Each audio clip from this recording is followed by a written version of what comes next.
Good evening, everyone, and welcome to Redbird Replay. This is Scott Kirker along with John Rebholz. And on the field tonight, Steve Kirker. Hello, Phelps.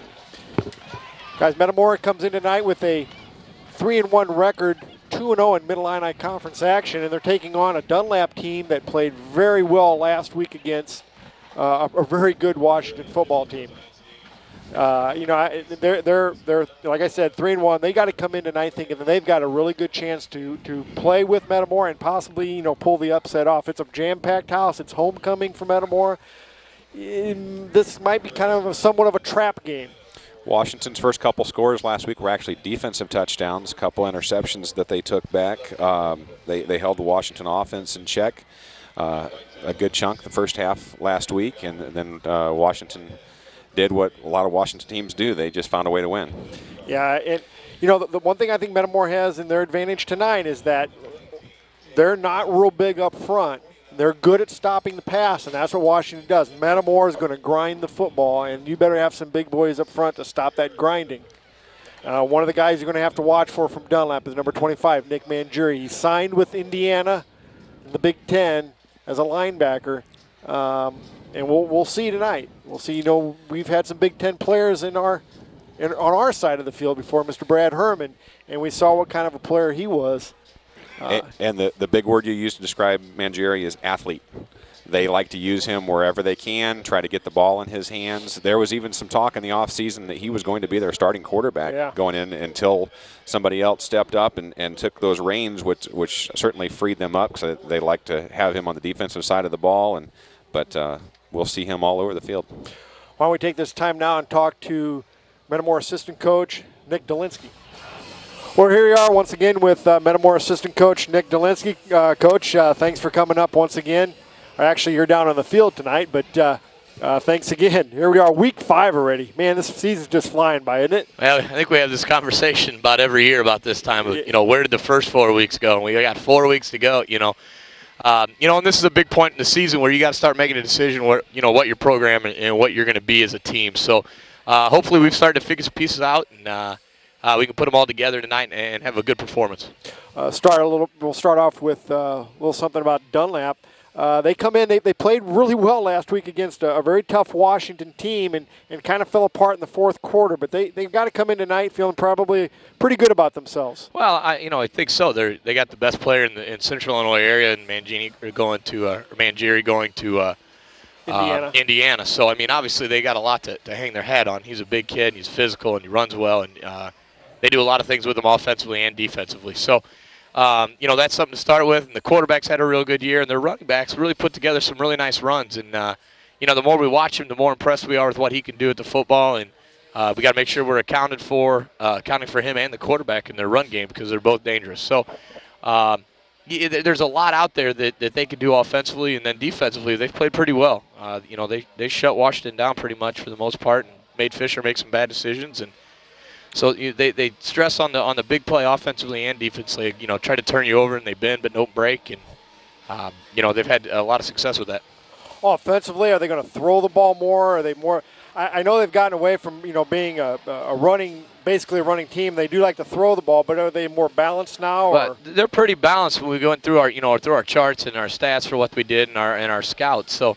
He can definitely throw it very well, and they throw it on any down, and they run it out of any formation. So, there's a lot of balance within their offense. So, depending on what the game is and what you're giving them the opportunities in, they've done a very good job with their play calling to take advantage of whatever you're doing defensively to them. So, if they got some holes where they can run through, they're going to run the football, and then they feel like they have a chance to throw the football. They're definitely going to line up and throw it. Number 25 is Nick Mangieri. Is he going to line up as a tight end or is he a wide receiver? How do they use him? He's played a little bit everywhere. He's played tight end. He's played wide receiver. He's also been in a kind of a wildcat formation, if you call it, at the quarterback spot. They've put him in the backfield some to lead and to carry. So, he's a very good talent, and they're finding as many different ways as possible to get him the ball and make plays. So, for the most part, they're a spread team, so they're going to get a lot of trips and loose and empty backfield. So more times than not, he's been split out, but he can end up in a lot of different spots. Defensively, I know they're a little undersized up front, but they're probably pretty quick. They run to the football well. Their defensive ends really play with a high motor, and so do their two inside guys. So they do a real good job of trying to cover up for Mangieri and let him run and make plays. And then the other linebacker is pretty good as well. He's a returner. He played D-line last year, but he returns back at one of the linebacker spots. And then the other guys are, safety-type kids, which can give you a lot of problems because they're difficult to get to at times. They'll bounce around and get off of blocks pretty well. Let's turn to the Metamora side of the ball. Metamora comes in tonight. You guys have been, pretty well cranking it up on offense. So, now you get Ross Hoover back. And what's the plan with him? It's going to be similar to what we were doing with Andrew. So he'll be in the mix, probably the second or third series, probably third series tonight. And he's got to get his conditioning back some. I mean, when you have an ankle injury and you're out for, 3.5, 4 weeks like he was, there's a lot of conditioning you got to get back into the flow and that sort of stuff. So we're not going to rush him back. Brian right now is going to get the start, and he'll be the number one guy per se at this point. But Ross is in the mix, and he's right back in there. And, he's got a real good chance to give us a chance to win. Both of them do. So we feel real good about him. And Andrew's not out of the mix either. I mean, he did real well in his time in there at quarterback. So we really feel like we've grown some real depth at that position since the beginning of the year. And there's been question marks, and that was everybody's big question mark. We think we have 3 quality guys now. You've got to be really happy with the play of Brian Burke, though, thus far. He came in the second half of that Bloomington Central Catholic game, and since then he's just guided you guys to three wins. Yeah, I mean, he's played very well, and there's no doubt about it. And the thing with Brian is his confidence grows each week. And you can definitely see it among his teammates and among himself, but they also believe in Ross. So, Ross did a lot of good things in that first game, and it's a little overshadowed, him getting injured, and, we lost the game, and we made some real bad plays. But within in the flow of the game, Ross played pretty well at times and had some big plays for us in the passing game. And, we're encouraged by getting him back for sure. But Brian has played awful well, and, and he's fed off his teammates. His teammates have really picked him up at some times, and other times he's made plays when there wasn't a play to be made, and that's important, when you're the quarterback. Also have to be really happy with the play of your offensive line. I know last week you had Dallas Garrison was injured. Is he back this week? Yeah, Dallas is back. We got everybody back from last week except for Dixon. And Kyle Reeder. JR. And Kyle Reeder's out this week. He probably could have played, but more precautionary than anything else. He's got full mobility in his shoulder back, so he should be back next week. So, but Dallas is back, and Ryan McGowan did a real good job filling in for him. And we plan on using Dallas all night unless something happened to him. So, outside of that, our injuries are they've been pretty limited for the most part. And JR is going to get back. It was a slight tear in one of the ligaments in his elbow, so he's a 2 to 4 to 6 week. It all depends on healing time. So we were encouraged by that news, and Grant Wood was the other one that went out late last week, and he was back in practice this week. So, those are all things we're encouraged with. Defensively, you got to be happy all year with the play, that we've had so far.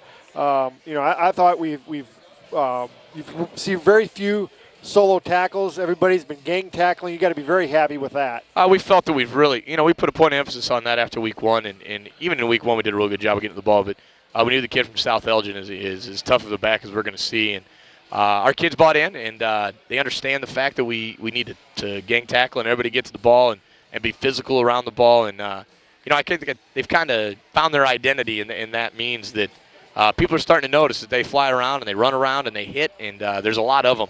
So, we're going to continue to preach that, and Coach Grebner and the rest of those defensive guys have been on them each week, so we're not going to let them rest.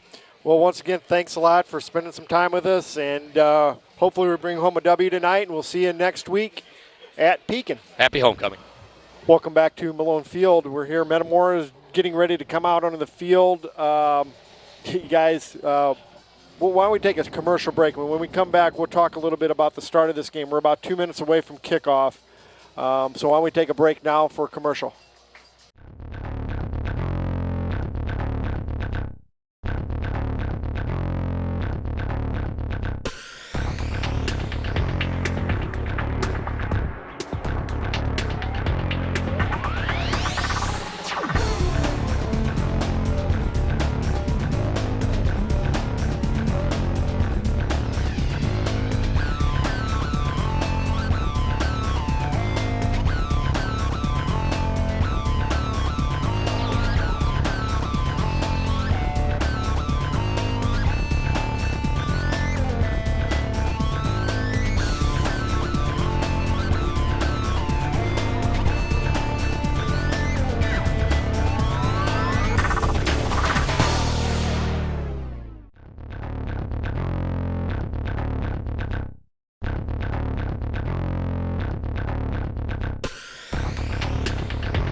Student section, turn around and face the camera. Here in Metamora, what do we say? 1, 2, 3. Again, welcome back to Metamora. This is a big crowd. We've got this stadium filled in nicely tonight, and this is a big crowd. This is a big game for Metamora in the conference. One that we have to establish that we belong at the top of the conference. Certainly Dunlap had high hopes going into the season. The Morton Potters had high hopes going into the season, and that was a tough game a couple weeks ago between those two programs. And Dunlap coming over here looking for some respect. Yeah, I think one of the things that's going to be key for Metamora tonight, and they will start on defense tonight, is for them to establish the run early, but it's really important for them to get Dunlap in a 3-and-out or minimize their confidence. Metamora comes onto the field now.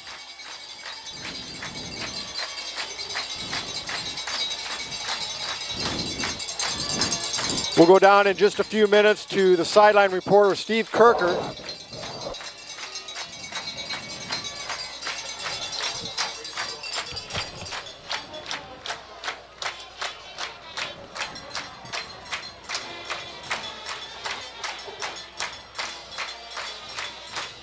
Metamora just moments away from the kickoff, less than a minute. Here comes Metamora on. John, let me ask you this. As an opposing team, Metamora brings out, 75, 80 players, and then this huge crowd. Is that a little bit intimidating? It has to. It has to be. And it's always interesting to watch the other team's reaction, how sometimes the opposing coach will hold his team in the halftime building, let all the hoopla commence out here on the field before he brings them out so they don't have to see it. Sometimes they bring them out and say, okay, look at it, get it over with, get it out of your system. Sometimes when the other team is already on the field, we'll see it a lot of times on those Saturday playoff games, they're already on the field, they're warming up, and then all of a sudden there's this roar come from the home side of Malone Field, and everybody just kind of pauses and looks over. It's like, what in the world is that all about? Steve? Yes, Scott? When we first came up here tonight, it was right after the end of the freshman game, and the crowd was starting to file in. That must look like just a wall of people from down on the sidelines. It really is. It reminds me, I think the last time I remember seeing a crowd like this, I think was the Rochester home game here, the semifinals. It's absolutely packed, and everybody's hyped up. The student section's really jazzed, and we're looking for a good game. Well, I was actually wrong. Actually, it looks like we're going to be receiving to start the game. Dunlap will be kicking off. You've got Parr and Dakota Durr back deep. Adam Parr and Dakota Durr back deep from Metamora. Yeah, Dunlap did win the coin flip. They deferred to the second half. And they have their big guy, Nick Mangieri, getting ready to kick off for Dunlap.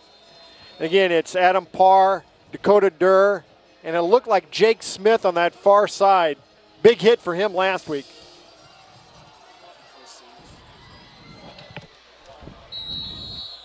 Kind of a squib kick out to the 28-yard line where Metamora will have it 1st and 10.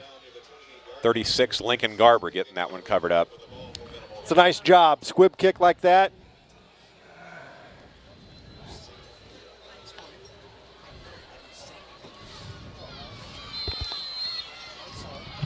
Metamora comes onto the field. Got Turbush to this near side. Both Dakota Durr and Charlie Novotnik in the backfield for Metamora.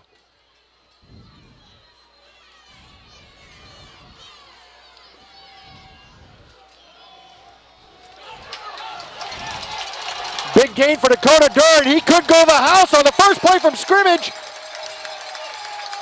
Touchdown, Metamora! Whoa. Dakota Durr took that inside handoff, went around the right-hand side, and I don't think he got touched. Nope, had a nice wall and just turned it on. Nice opening shot for Metamora, and thank you for deferring. Well, if they're going to defer, that's what you got to do. Yep. So 16 seconds into the ball game, Metamora's up 6-0. Salmon with the hold. Van Meeghem is good. Haven't had much of a chance to talk about it, but here in between possessions, let's talk about a little bit about that freshman game tonight. Metamora freshmen win 48-0. And here's the amazing stat about that game. Our Redbird defense, our freshman Redbird defense gave up 0 first downs. 0 rushing, 0 passing, 0 by penalty. Amazing. Absolutely amazing. And we'll talk a little bit about Kurt Ryan and the impressive win he had Monday night, 69-27 against a pretty good East Peoria sophomore team, a team that lost to Washington 8-6. So Kurt Ryan's got the freshmen rolling, and Jeff Herring has the freshman team rolling. Excuse me. Kurt has the sophomore. Sophomore team rolling. Excuse me, yes. I'm getting a little mixed up here tonight. In first place in the Mid-Illini Conference at all 3 levels.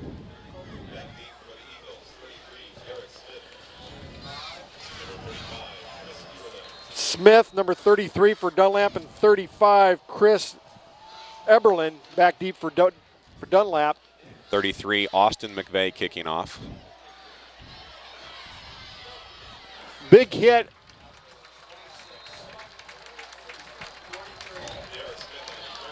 .43, is that Austin Lewandowski? Brent Lewandowski. Brent Lewandowski. Austin played a few years ago. Austin was on the championship team a few years ago. Played line.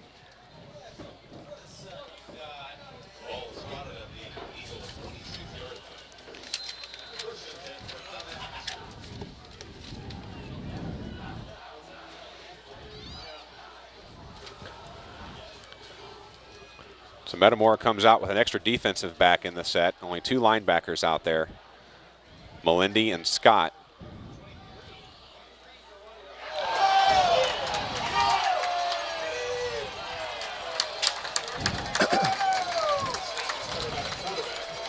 Well, not the kind of start the Dunlap coaching staff was hoping for. So that'll move them all the way back to the 3-yard line, where it'll be second and a whole bunch.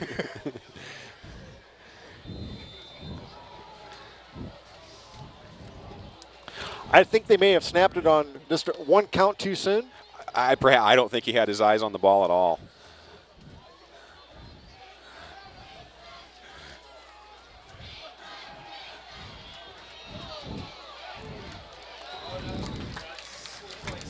Multiple big hits in there.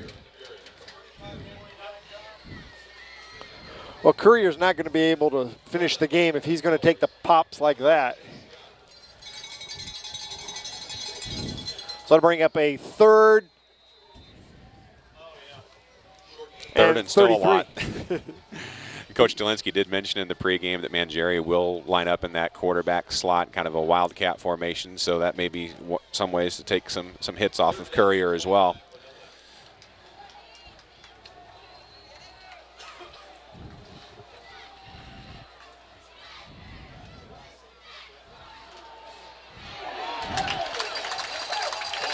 Dakota Durr with a big hit.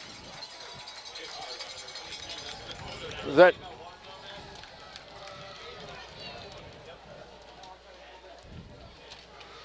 Brian Jordan, the carrier for Dunlap, 23?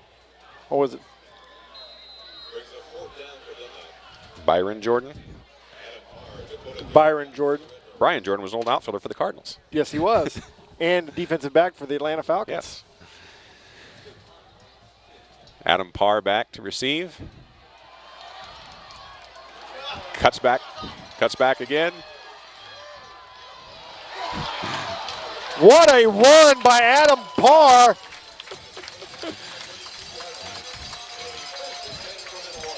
Wow. Ran about 30 to get 7. But he put Metamora. But it was dynamic. Yes. And Coach Rao was talking in the paper today about how we didn't really have anybody at that wow factor. Well, that was kind of a wow there, wasn't it? Absolutely. Tough to wrap him up. Brian Burke back on at quarterback for his second series. We will see senior Ross Hoover in at quarterback this evening for the first time since the Central Catholic game.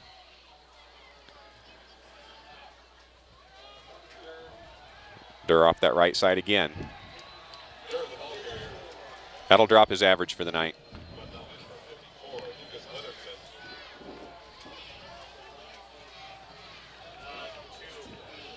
Loss of 2 on that play. So let's reset the offense. Got Novotnik and Durr in the backfield with Burke. 2nd and 12. Yes, Jake Smith split out wide. Ben Friday, Sam Ryan at tight end. Burke keeps. And Burke is going to have a nice gain out to about the 25-yard line. We're going to bring up a 3rd and very manageable.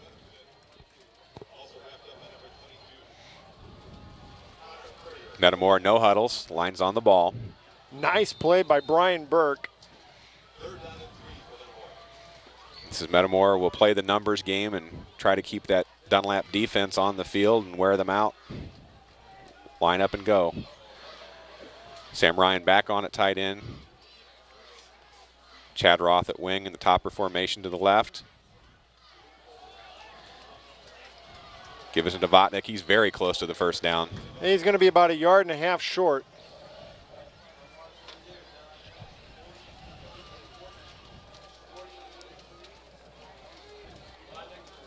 I think it's a given. He's going for it.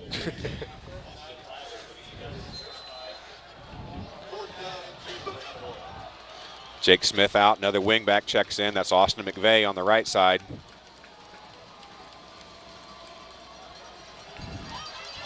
Burke follows Novotnik Burke could into the go line. the distance.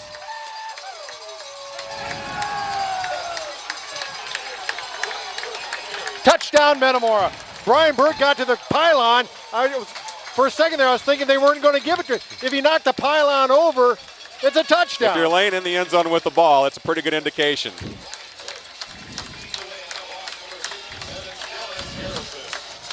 Boy, some real nice downfield blocking for Metamora there by the offensive line.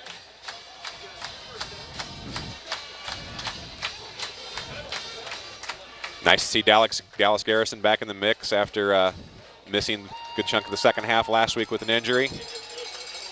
Helped spring that one.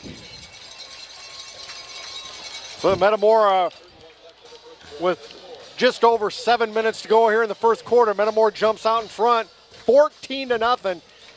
If you were to script this game, I don't think if you're a Metamora coach, you couldn't do it any better. No, in fact, I don't know if you could script let's score on the first play and then go out and have them snap the first one past the quarterback to the 3-yard line.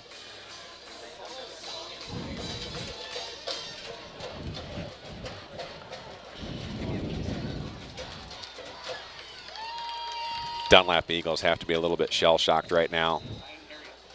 They've got to be trying to get everybody settled down over there. Say, okay, let's control the ball. Just try to move it a little bit here first and get something positive going. Metamora out on the field waiting for Dunlap to come back out, and I'll tell you, John, this is a huge crowd here tonight, isn't it? For the middle of the season, even for homecoming, you expect a good crowd for homecoming, but they're shoulder to shoulder. And 2 or 3 deep at least along this sideline. Down to about the 8-yard line.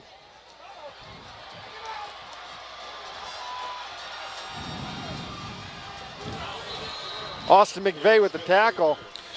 McVeigh did a very nice job breaking down and getting that contained until he could get some help getting the ball carrier pinned in there at the sideline. Nice return for Dunlap out near the 50-yard line. I think they're going to mark it right on the 50, where Dunlap will have it 1st and 10. Good field position.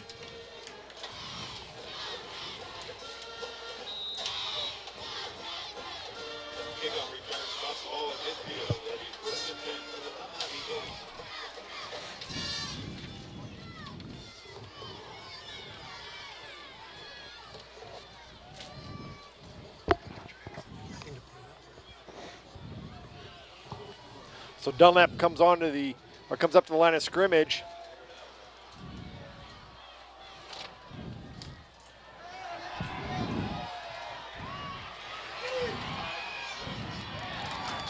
I'll tell you what, the contained guys on that side did an outstanding job because our defensive end got hit pretty good and knocked down, and the linebackers filled. Everybody else just folded in on that side, kept that outside shoulder and turned it back. Loss of almost 2.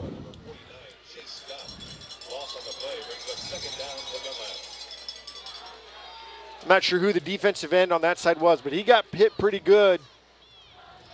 But the Metamora defense, which has been just outstanding this year, did an outstanding job on that play too.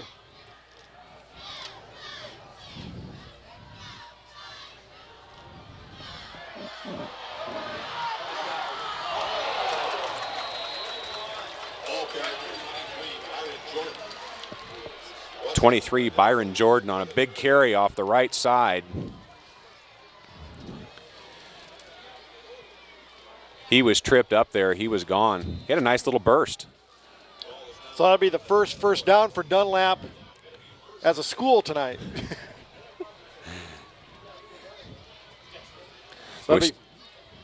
We saw Dunlap go trips right. Now they go trips left. We saw East Peoria do a little bit of this as well, where they try to spread out, try to get a gap, and just try to find a lane and turn it up.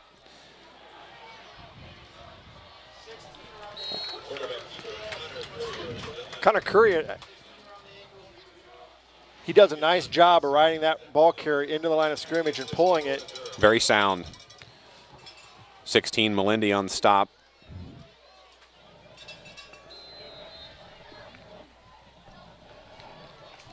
Andrew Christensen replacing Kyle Reeder tonight, who's injured.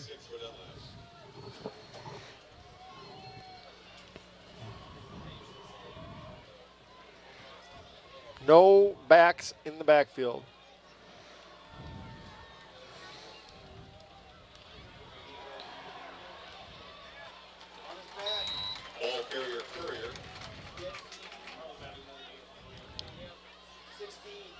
Went 5 wide, put Jordan in motion, and quarterback draw. Bring up a third and about 3. Long 3.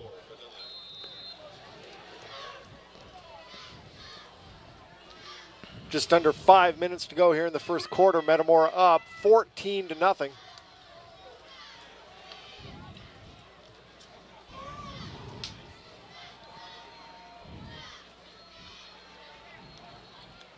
The give was to Jordan. And he's going to be short. That'll bring up a 4th and about 1. Oh, maybe 2.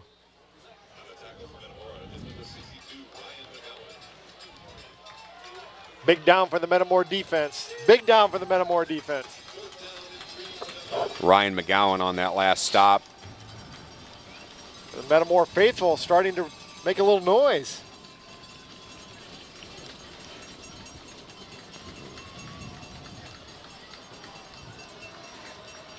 Play clock is running down. I'm not sure what this.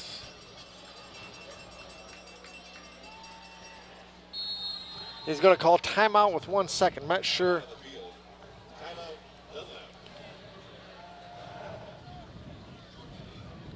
What do you think they do? Dunlap traditionally has a good kicking game. It's a Well, strong soccer school, so they usually have an extra kid that they can bring over to boot it a little bit. If they have an opportunity to get points on the board, I would take it. 36-yard field goal. I think they're going to try and spread us out and run that the spread.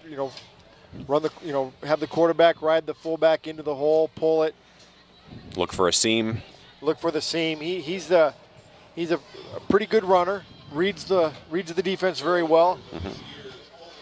Yeah, he doesn't tiptoe through there at all. And he'll still attempt to carry somebody after contact. In third place, the Metamora sophomore class. Second place, the senior class. And the winner of this year's float contest, the junior class.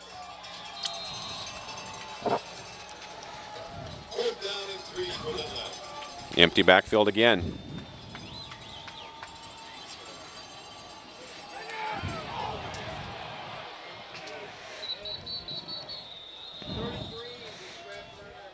Well, Scott, you made the call. Spread it out, found a gap.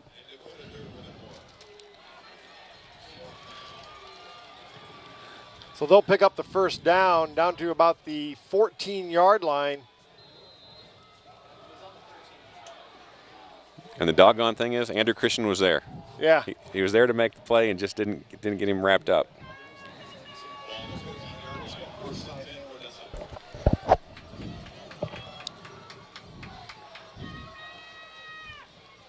So Jordan back in the backfield with Courier.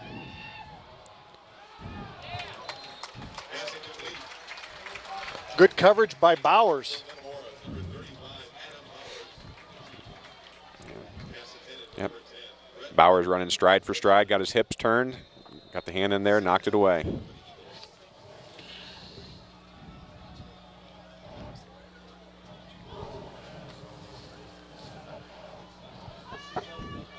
So with 3:29 to go here in the first quarter, Dunlap facing a 2nd and 10. Courier and Jordan in the backfield. The give goes to Jordan. Dakota Durr stops. That number. Can't see the number of the ball carrier for Dunlap, but Dakota Durr shot right through there, read that play from the get-go, and made a nice play. That was 23, Jordan on the carry again. I don't think that play was designed to go outside. He was going off the left side and didn't like what he saw there. He attempted to bounce it, and the coaches just didn't more like red. They didn't like what they saw then.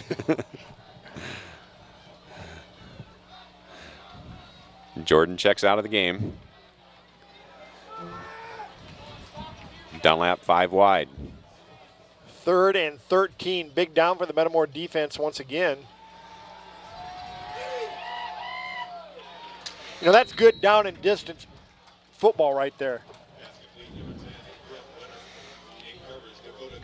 Pickup of about 5 yards. That'll bring up a 4th and about 6. Metamora brought some pressure.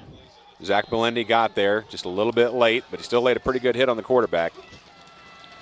So if the Metamora defense can hold here, a bend but break kind of a thing, that'd be huge for the Metamora defense, the confidence of the defense.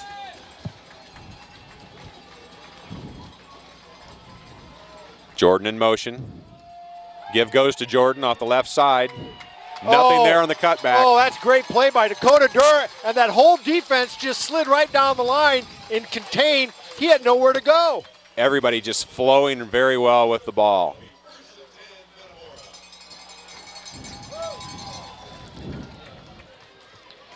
Coach Jelinski talked about that a little bit in pregame, Scott, about how they knew going into the South Elgin game with the big running back that they had to get a lot of hats on the ball, and the kids really have bought in, and it's carried over in these other weeks. And I think it not only has carried over in these preceding weeks, these other weeks for the varsity, I think it's carried over at the underclass levels. I agree. There goes Parr. Well, that was very tough to follow there. They did a lot of the faking in the backfield has been outstanding.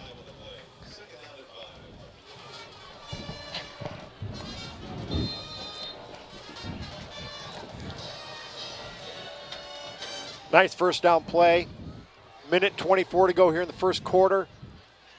Metamora has a 2nd and 5. Chance Turbush split out wide to the right.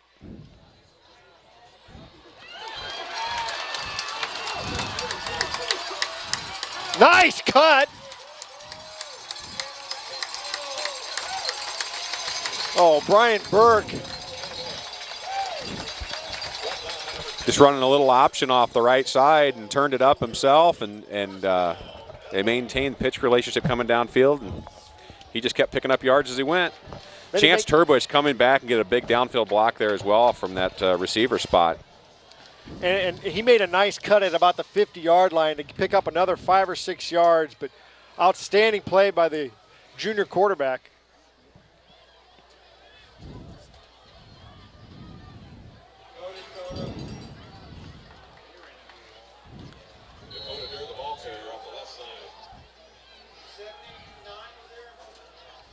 The fake there was to Novotnik. Give was to Dakota Durr, the second back through.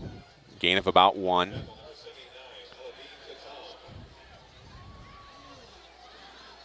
Some fresh backs into the game now.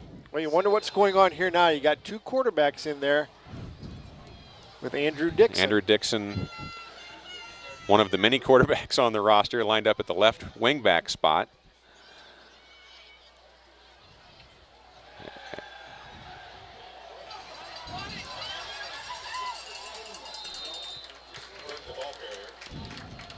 I really like that. He saw that nobody was open, and he took what the defense would give him. And it's a good opportunity to get Andrew Dixon in the game, especially with if Ross Hoover's coming back as quarterback. There might be a few less reps for Andrew Dixon at quarterback, so out there as a receiver on that play. Tall kid, good athlete. We started this drive on our own 14-yard line. Now we're into Dunlap territory at the 35. Should be the last play of the quarter.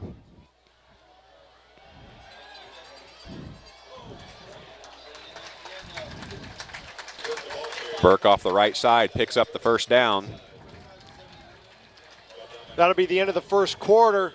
Metamora takes a 14-0 lead into the second quarter. Metamora driving inside the 40-yard line down to the 32-yard line. Why don't we take this time for a commercial break?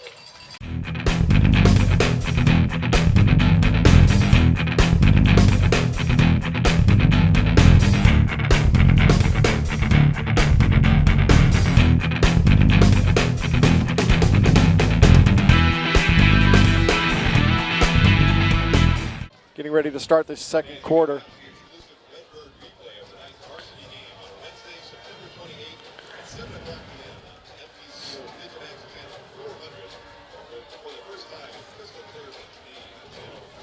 But you got to be really happy with the way Metamora is driving the ball. This is a very very businesslike approach to this game. They're just taking the ball down the field. They held on defense, and now if we can come back, because they had a little momentum there when they drove the ball down deep into our territory. But now if we can take the ball and just go right down and score, that could just be a backbreaker. Yeah, it's a numbers game.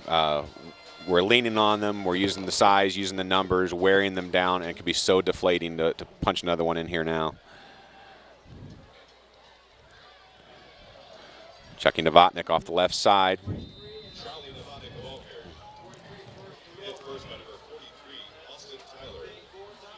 Pickup of about 2.5, 3 yards.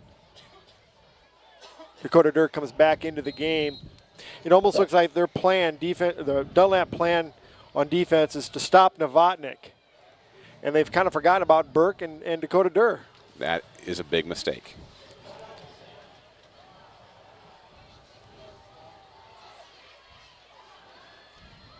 Fake is to Novotnik. Burke keeps up the middle. I'll tell you what, Burke's just tiptoeing through there and getting some nice gains and keeping these drives alive just because he's so smart and knows where those little creases are. And at the second level, the Dunlap defense looks like they're flat-footed, like they're trying to find the ball. Yeah.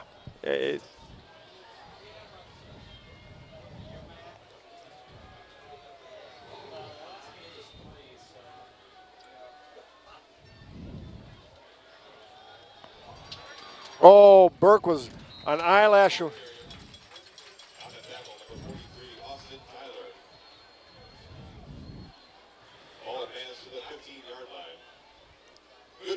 Ball fake was to Novotnik that time, and Burke just followed Durr up into the hole.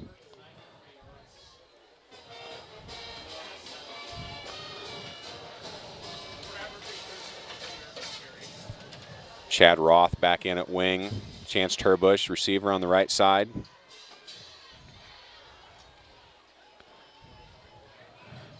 Burke with a keeper, and he's down inside the 10, down to the 5-yard line.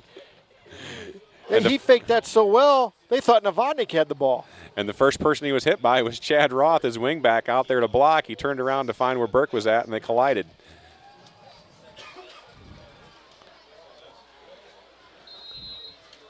Saw that a couple times in the freshman game tonight as well, that first time a Metamora ball carrier had contact, it was one of his blockers coming back to help him out.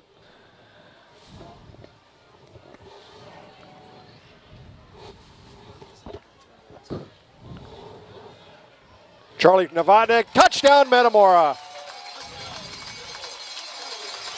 Wow, he just gets right in behind those linemen, and he's a short little guy, but he's powerful and he's quick, and he just, as soon as he sees that crease, he's just like shot out of a cannon. And number 67, Dallas Garrison on his second block, springing a touchdown tonight. Dallas Garrison is having a heck of a year so far, isn't he? Making up for lost time from last week.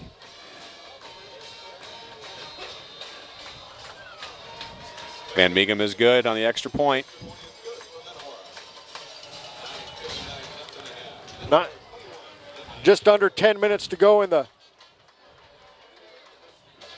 Just under 10 minutes to go here in the second quarter, and Metamora goes up 29-0.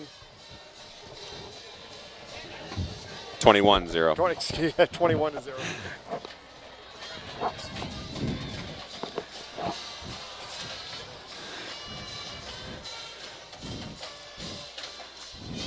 Thought maybe I'd missed a touchdown. I was trying to figure out the math of what PAT did we have to get to 29. Yeah, I'm just, my math has not been good tonight.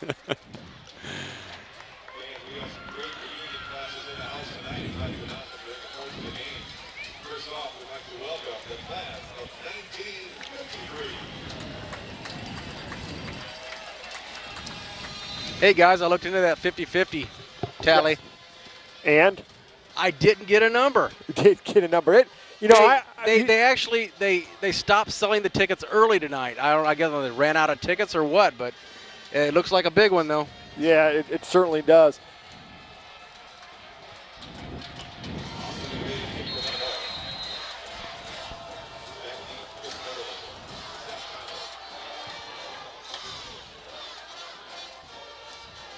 McVeigh squibs this one on the ground.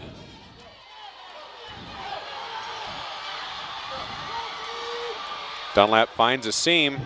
That'll be the second time they have found a seam in the Metamora kickoff, and they'll start at the Metamora 30-yard line. 35, Chris Eberlin for Dunlap.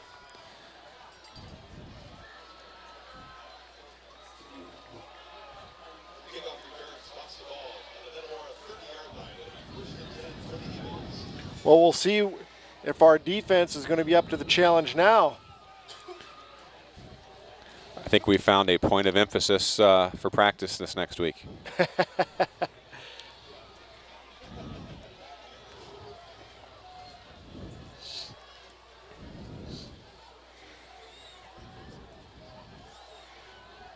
So Courier and Jordan in the backfield again.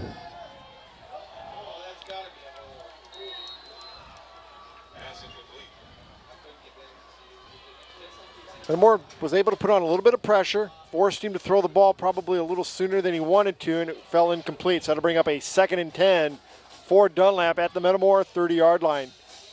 9:40 to go here in the second quarter.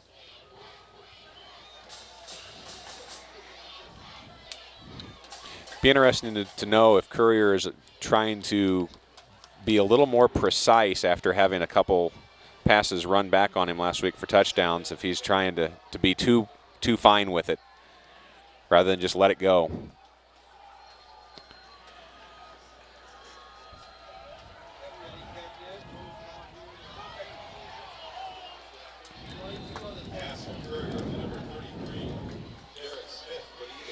So that'll be a pickup of 5 for Dunlap.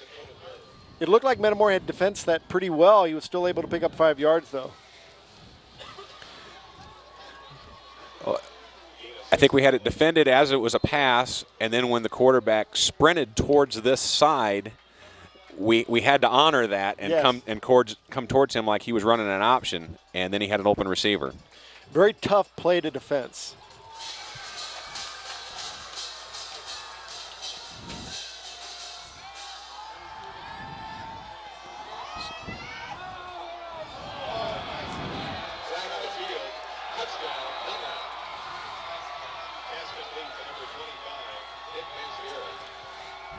So Courier found Mangieri in the end zone on that one. big target down there. And a nice adjustment on the ball going backwards into the end zone. Touchdown is good. Personal foul.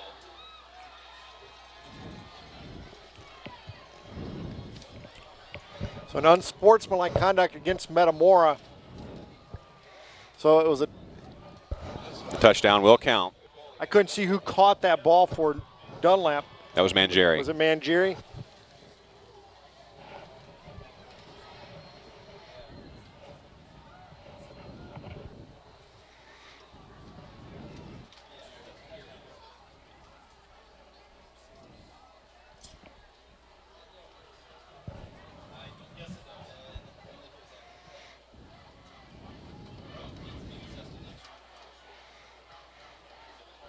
So with the personal foul, they'll mark off half the distance on the PAT attempt. So they'll go for 2.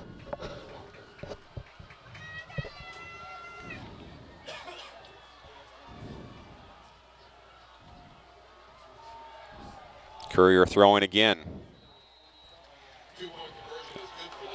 And the big target, 25, Nick Mangieri.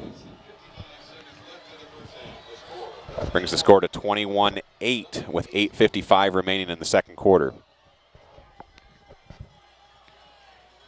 get your 50-50 tickets ready.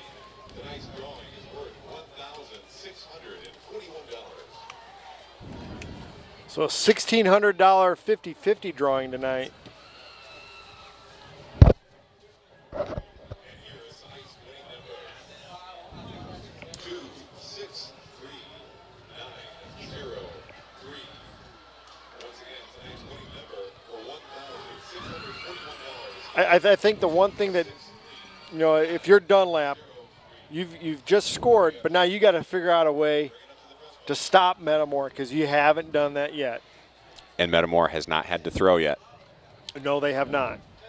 We've been able to do what we want to do, and that's keep the ball on the ground and pound it.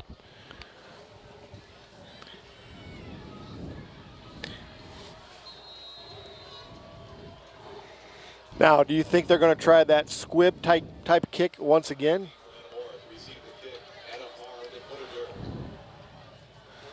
Had a little wobble to it. Adam Parr gets the corner. Oh, he takes it up to the 3rd. Adam Parr is exciting. There's our wow factor. Just about any game we're in this year, he's the fastest kid on the field.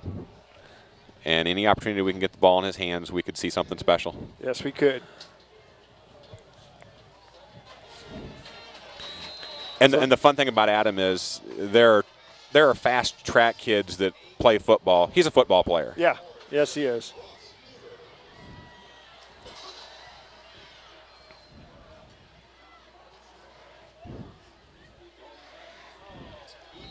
Number 8, Ross Hoover, into the game at quarterback. Pickup of about a short 1 yard on the play.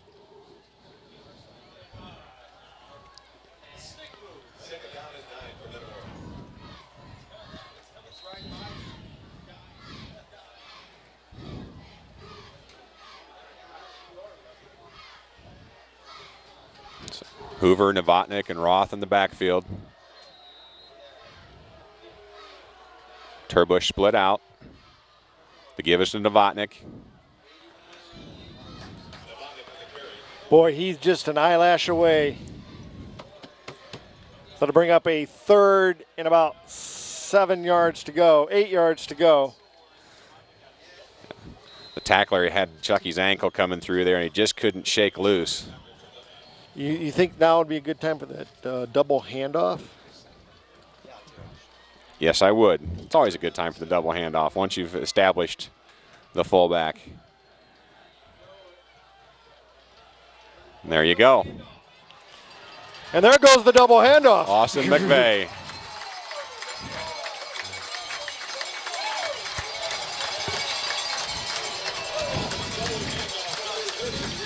Good timing. I thought it was a pretty good call.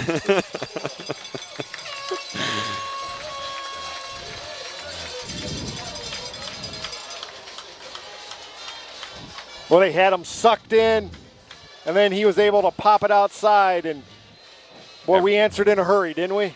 Yeah, they were tight in relationship to the line, and they were tight as far as being into the hashes.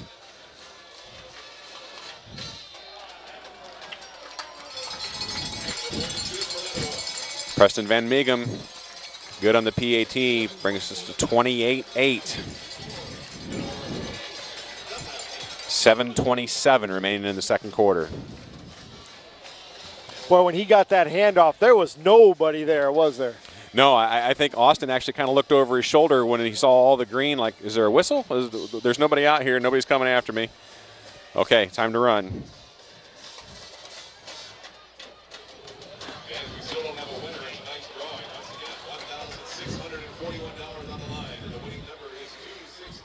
Good night for the McVeigh brothers. Younger brother Nick had a very good game in the freshman game earlier. Scored on a very similar play.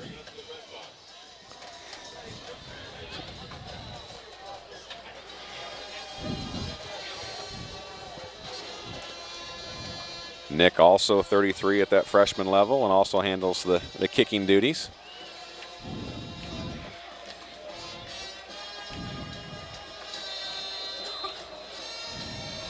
We'll see if we've made any adjustments on our kickoff.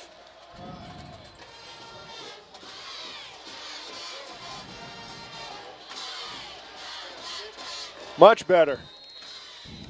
Out to the 30-yard line. Did a much better job that time. And the placement was better. Yes. Pinning them up against the sideline. The sideline is another defender.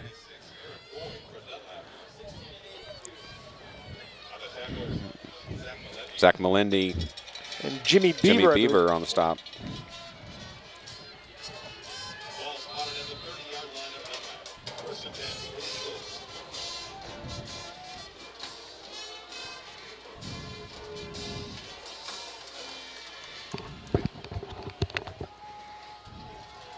Dunlap gives to Jordan.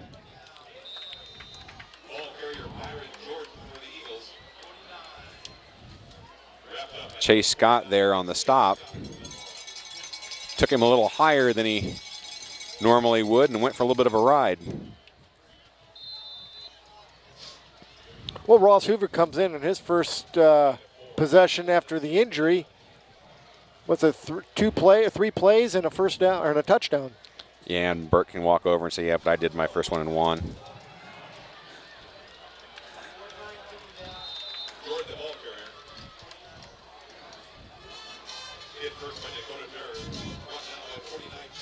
Durr and Scott on the stop there. Brings up a 3rd and a long 2 for Dunlap.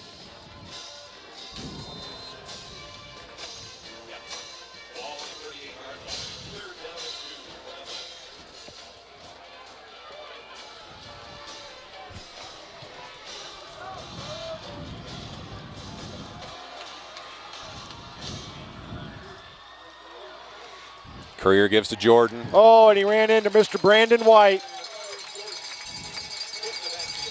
White and Bowers on the stop.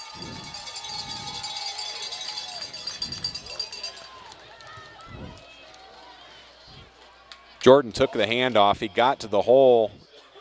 If he would have just kept his legs churning, he might have picked up more, but when he saw that big defensive lineman in his face, he thought he might want to go somewhere else. I can't say I blame him. Are they going to try and draw us off sides and then call a timeout and punt it, or are they just going to let the clock run down again, which may not be a bad idea? Try to milk the clock as much as they can. Call a timeout and then punt the ball. Yeah, that's not bad. That's not a bad idea. You know what? Try to reduce the number of possessions that Metamora has. Now, Scott, you and I talked about that a little bit earlier today.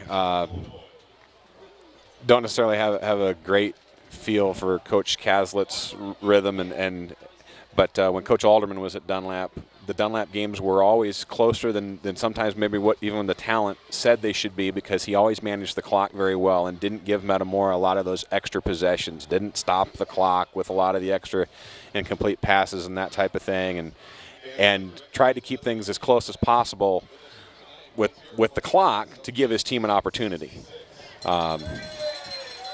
This may be another way of doing that. And I think it's just I think their coach has done an outstanding job. They've thrown the ball the majority of the time this year, and they came into this game and they're trying to shorten the game by running the ball. They've tried very few passes so far. A big risk by the Dunlap coaching staff. So Jordan off the right side. He picked up the first down. And we came into this game defensively looking for them to pass more with the extra defensive back in the formation. Jordan Cancino getting the start tonight.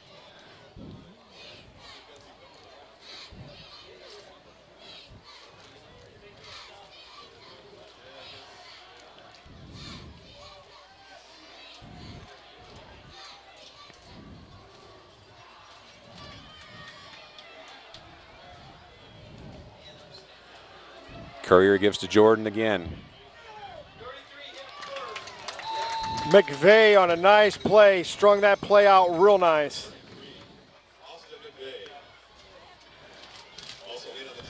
Jordan reminds you a lot of the running back from Limestone a couple years ago, where he might go 80 on any given play, but he also will give ground a lot, trying to find that spot.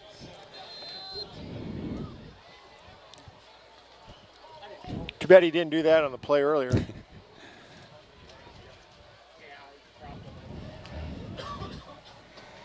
This brings up a 2nd and long.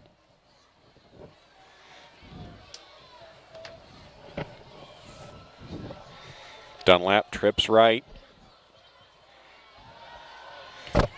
Ryan McGowan coming free. Andrew Christensen.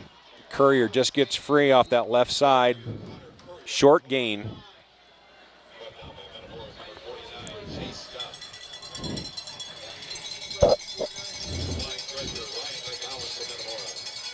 .49 Chase Scott makes the stop on that side. So that'll bring up a 3rd and 8. Nice job by the Metamora defensive backfield.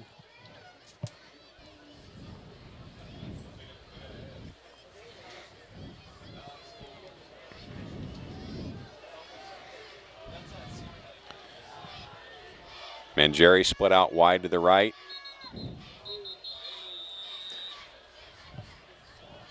Looked like the Dunlap offensive line might have jumped a little bit.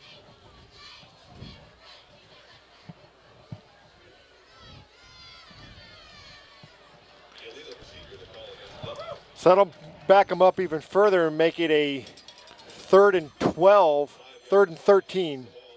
3rd and 13.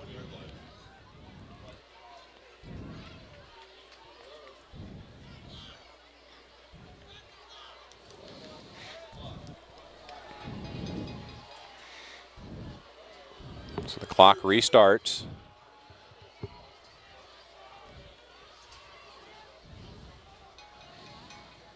Courier back to pass, looking for Mangieri again, par in coverage.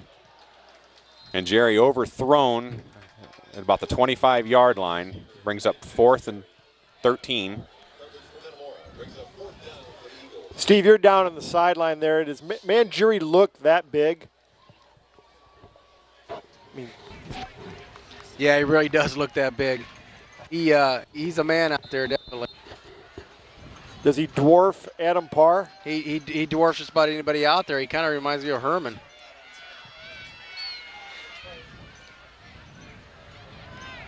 Well, that's going to take a Metamora bounce.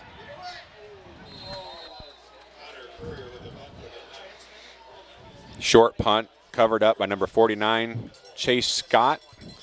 Do you think that was the case 41-yard line where he was backing up to block and he didn't realize the ball was right there, and rather than try to jump over it, or he just fell on it? He may have been uncertain if it had already been touched and thought, play it safe. So Metamora will come out with just over 3 minutes to go here in the first half. Metamora already out or up 28-8. Very impressive first half so far. And another series at quarterback for senior Ross Hoover. Will we attempt our first pass play? Yes. It's got Dakota Durr. Dakota Durr will score, and we attempted our first, and that works too.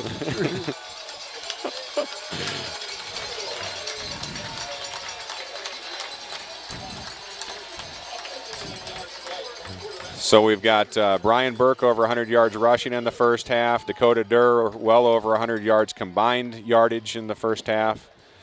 And Ross Hoover with a 59-yard touchdown strike.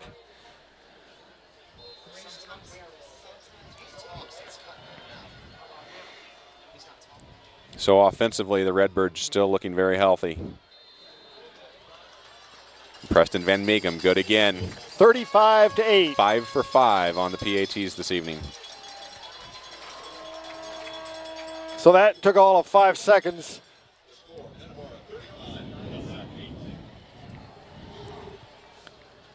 Attention 2011 homecoming court, please report to the south end of the track. 2011 Nutline did a nice job of forming that pocket. And Ross Hoover just had to make sure he got the ball to a wide open Dakota Durr. Dunlap defensive secondary had to be looking at the sideline saying, Coach, that wasn't on the scouting report. Of course, they probably didn't have any scouting report on Ross Hoover at quarterback either.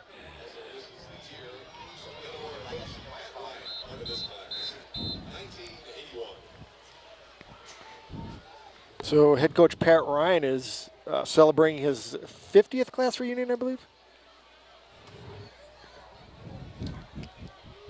No comment? Ouch.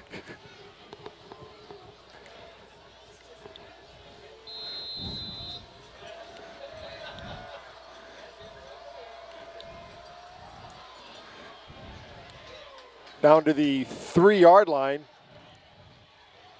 Oh! Well, we covered that pretty well.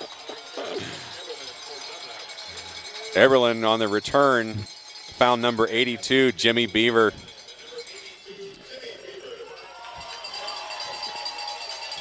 And that run came to a quick stop.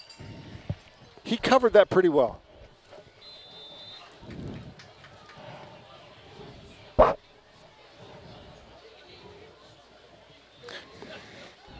.247 to go here in the first half. Metamora up 35-8. Ball on the 18. First and 10 for Dunlap.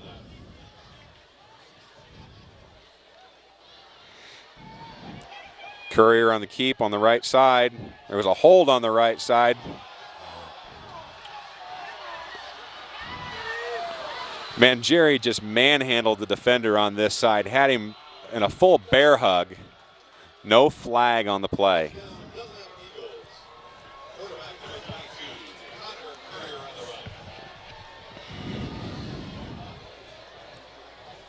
You won't find too many football players in Central Illinois that are going to get off of a block when Mangieri has them wrapped up like that.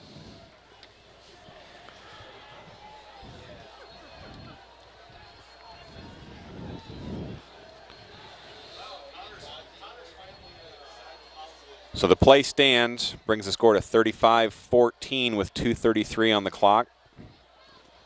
Dunlap on to attempt the PAT. They're going to go for 2 again.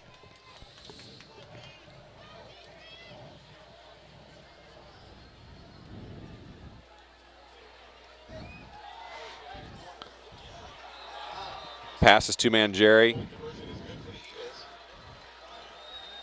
Very physical receiver, a lot of hand fighting down there. Pulled Parr's jersey off his shoulder. Got body position in the back of the end zone.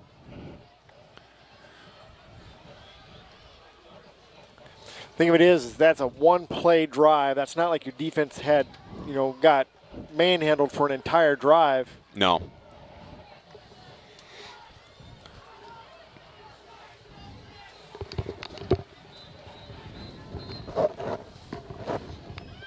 So that makes it 35-16.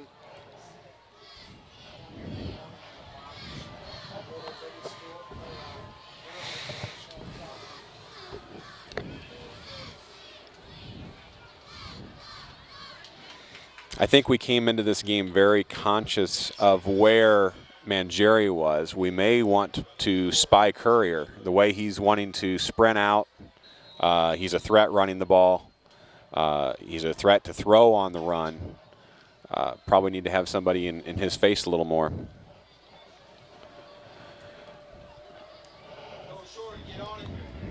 Squibbed up the middle, covered by number 31, Chad Roth. Still brings up nice field position for Metamora. We'll be starting at the 30-yard line.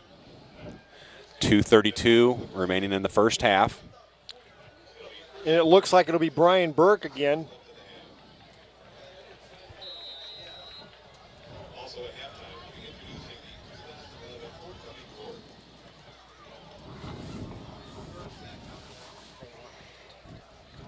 Returning at quarterback for the Redbirds is number 9, Brian Burke. So Burke comes back in after taking 2 series off.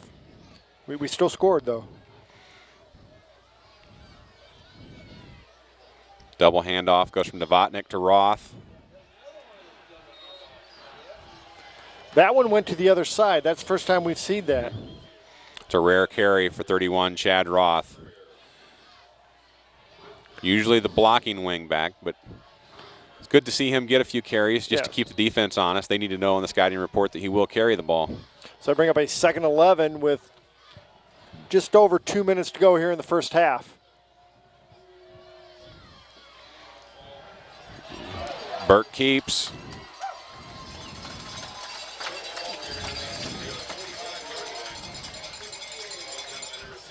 Gain of about 16, brings up a first down. 67, Dallas Garrison slow to get up. And he's down at the hash mark right now. He had that ankle injury last week, and it might be that same injury again. 62, Ryan McGowan will check in to replace Dallas Garrison.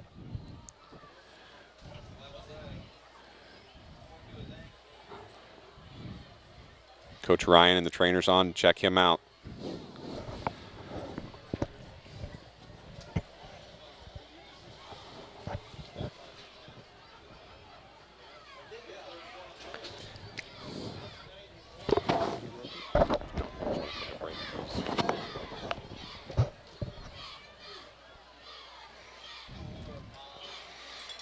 Well, it looks like he's walking off pretty good.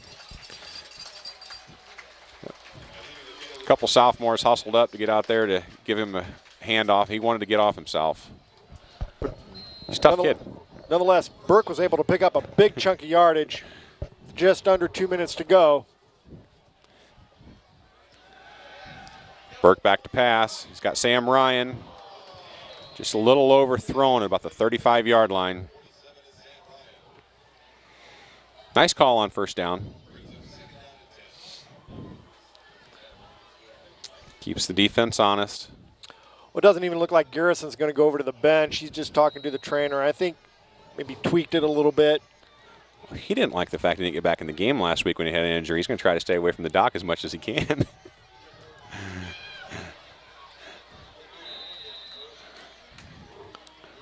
Burke off the left side. Gain of about 4. He went down on a hard hit.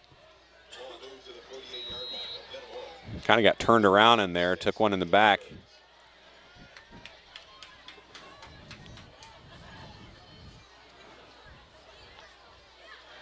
Burke back to pass again.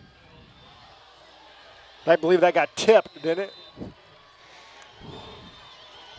Yeah, it looked like there was a change of direction in the ball there. So Metamora will bring on the punt unit for the first time tonight with 1:10 to go here in the first half. Metamora up 35-16.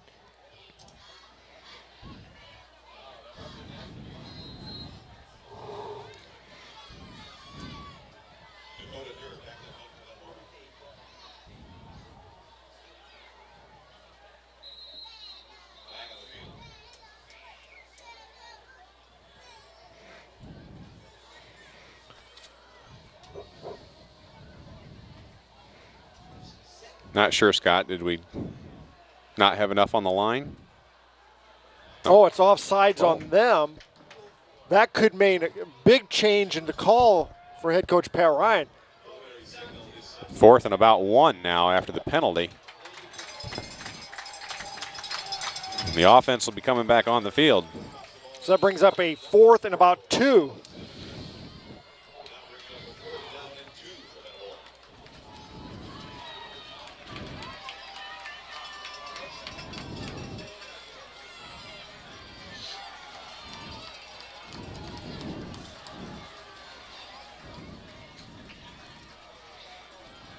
Burke follows Novotnik. He has the first down.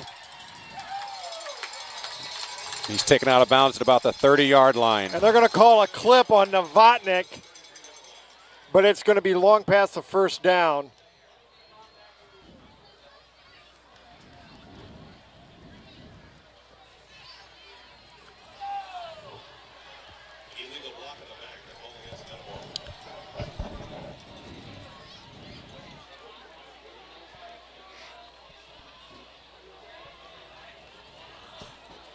Dallas Garrison is back out there.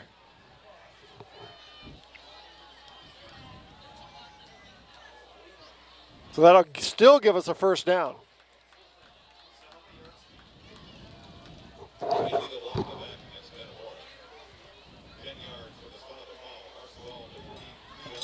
Metamora ball, 43-yard line, 1st and 10. Minute 3 to go here in the first half. Metamora will take a timeout. Good to see Dallas Garrison back out there.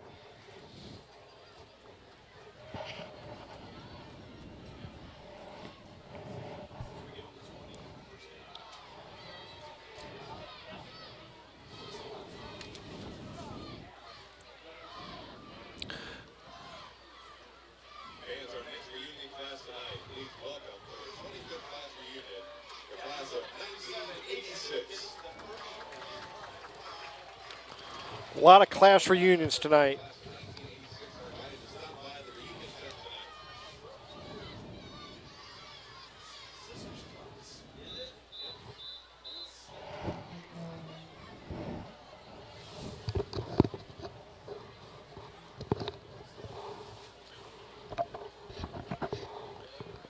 Metamora comes back out onto the field where it'll have 1st and 10 from the 43-yard line of Dunlap. Do they come out and throw the ball here? Well, they've got a fast target in there with 14, Adam Parr. They run jet motion with Parr, gives it to Novotnik up the middle. Mangieri on the stop.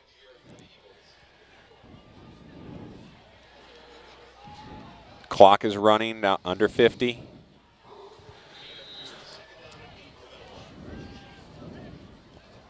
Smith and Turbush split out. Ben Friday releases on the left side. Friday That's a has catch it. by Ben Friday. The defender draped all over him down to the 20-yard line. Kept the buck. I believe he had both feet in play. Steve, that happened right in front of you. Pretty nice catch. Absolutely. It looked like something from the NFL. Drug his toes all the way through the turf and brought it in. It's 1st and 10 at the 20-yard line now.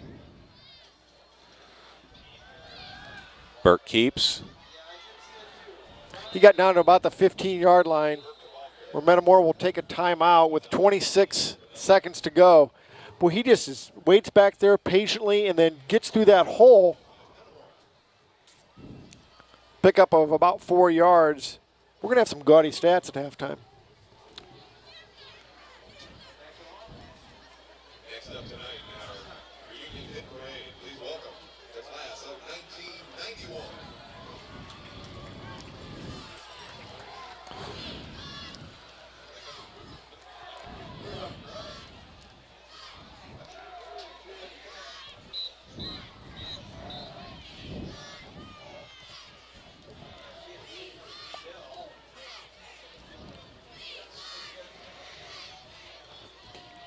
Metamora breaks the huddle on the sideline with Coach Ryan.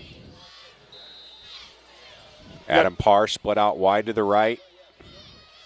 Dakota Durr, the right wing back. Double handoff to Durr. And that's going to be a touchdown, Metamora. What a block. They had two Metamora linemen had the Dunlap defender sealed over here, and all he had to do was cut in behind him. Yeah, each took a shoulder, and they let the defender come to them. It's like, well, this is easy. We've got it here and here. And Dakota Durr reads those blocks so well.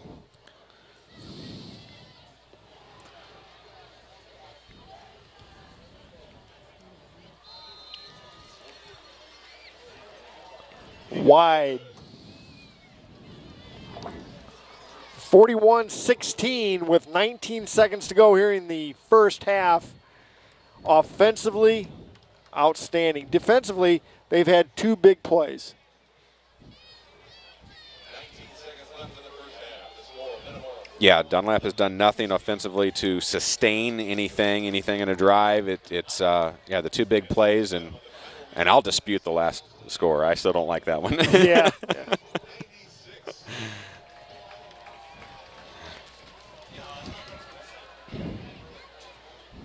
And thought we had that one defended pretty well.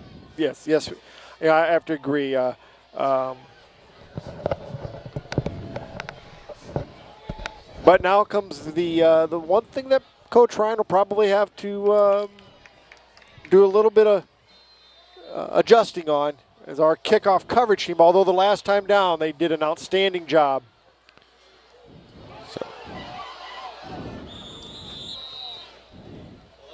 Kickoff is covered by Dunlap here, the 36-yard line. Boy, that almost turned into a nice play for Metamora. After the big returns that Dunlap has had, we'll take just allowing them to have the ball in the 36 at that point. A little over 16 seconds remaining in the first half. Steve, no injuries to report on. It looks like it's been a pretty clean first half. Yeah, it does, because some players coming off and rubbing their hamstrings and knees and whatnot, but nothing serious at all.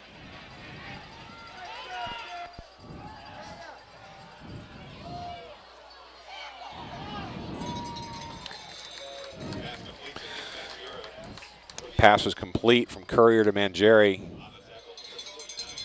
And that'll be the end of the first half. Very impressive first half for the Metamora Redbirds. We'll be back. We'll show the halftime homecoming court, and then we'll have the halftime stats and the second half.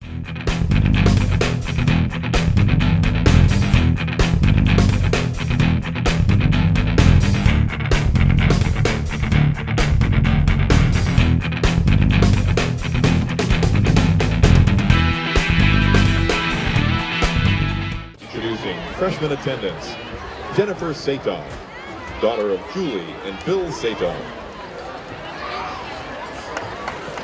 And AJ Frederick, son of JR and Dee Dee Frederick. Sophomore attendance, Stephanie Zimmerman, daughter of Jeffrey and Doris Zimmerman. And Ryan Patterson, son of Julie and Michael Patterson.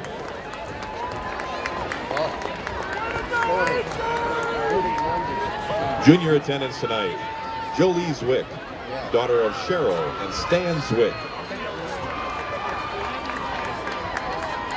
And Ethan Hogue, son of Scott and Janelle Hogue.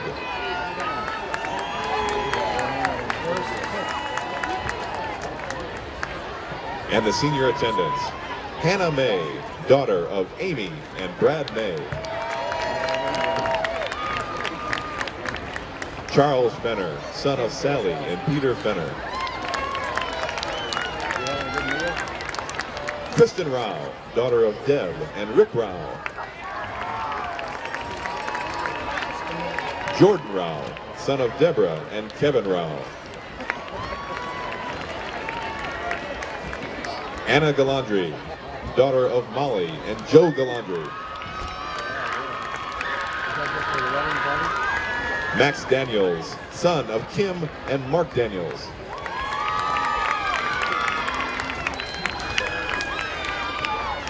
And introducing tonight, the 2011 homecoming queen, Shelby Holzapple, daughter of Brad and Angie Holzapple.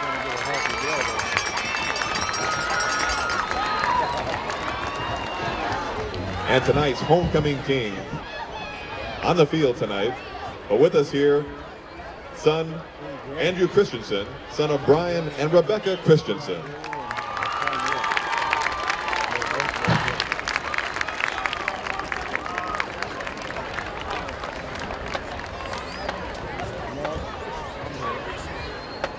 Ladies and gentlemen, let's hear it for the 2011 homecoming court.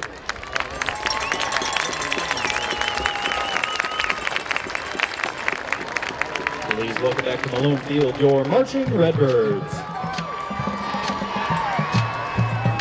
Command is directed by senior drum majors Kristen Franz and Emily Oslo.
Used to share a bedroom in their family home. In that room, the boys learned to sing and harmonize, and that room eventually became the inspiration for the next tune, In My Room.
band will end their tribute to the Beach Boys with a tune that started it all.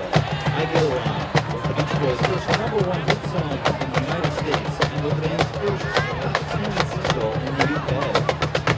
This is I Get Around.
Ladies and gentlemen, your marching Redbirds.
At MTCO digiMAX, we work hard to give our community the best value in internet, TV, and voice.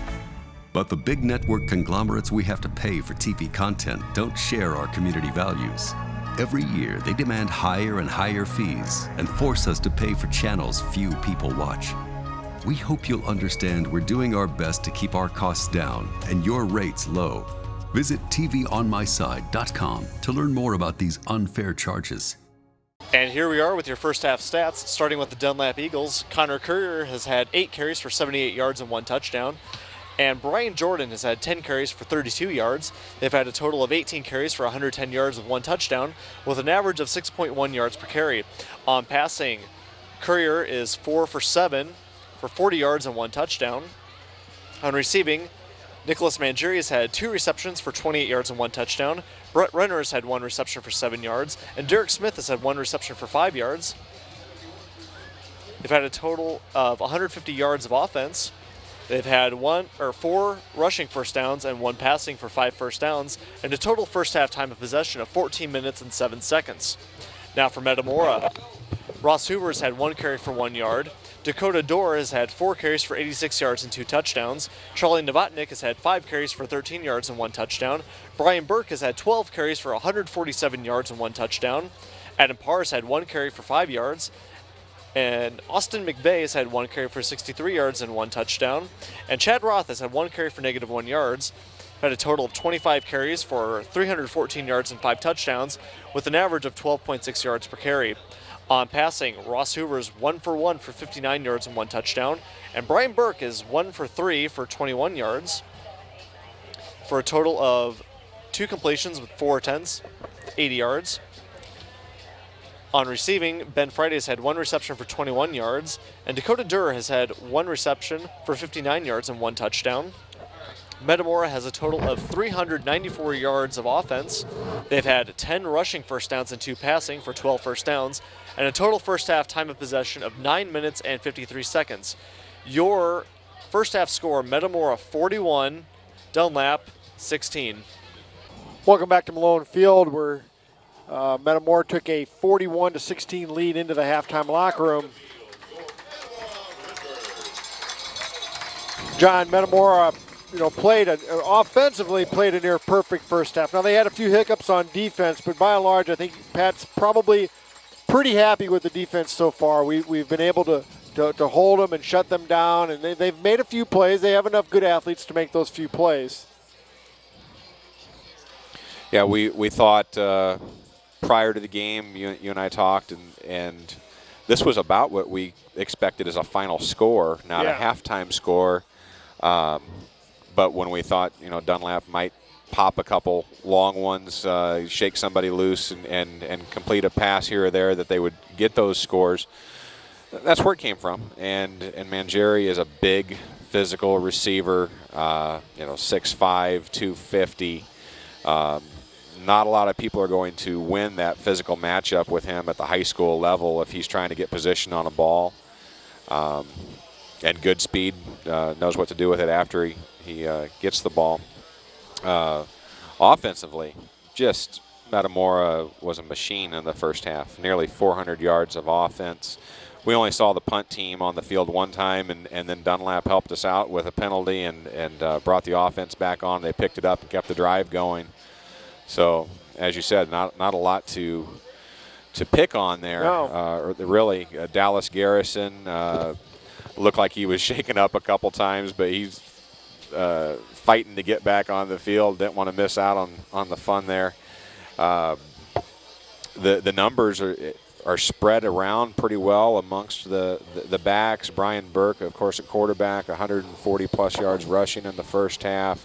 Dakota Durr getting it done, both rushing and receiving. Everybody really contributing in the stat line right now. I think we come out the second half, we may see another series or two with Ross Hoover to help him get his legs under him a little bit.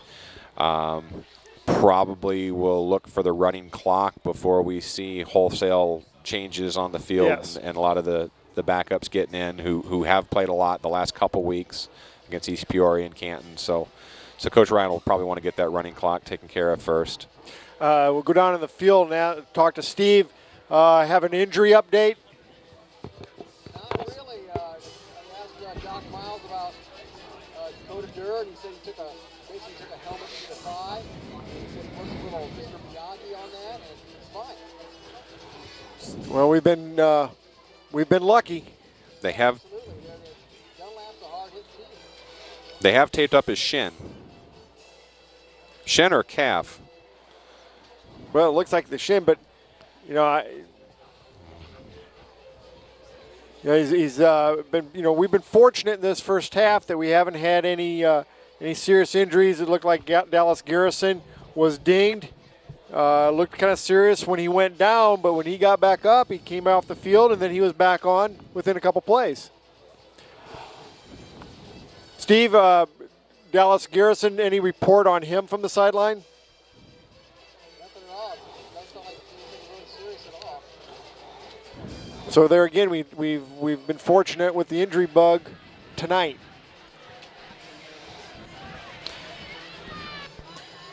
We're just a few minutes away from the start of this second half, and the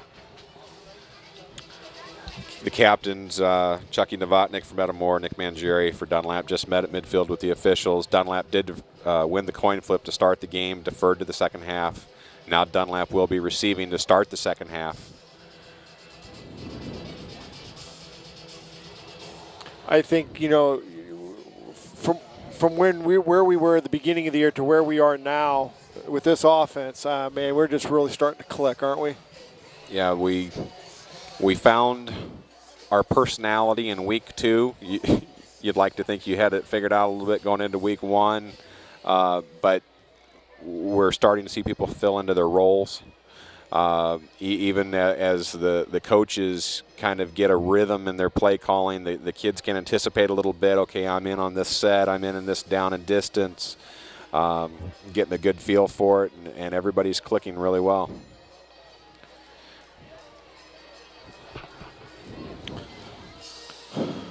Well, it's time to get this second half started, and you know, I think if you're Dunlap and you go in at halftime and you really haven't been able to stop them, and the one time you kind of did, you jumped off sides, and then Metamora went for it and picked up a first down. Shot yourself in the foot and gave them new life, and they punch another one in going south. And we had sent our punt unit onto the field, and we were going to punt the ball to him, and I'm not really sure what. Did they have a punt block on? Somebody just got a little over anxious.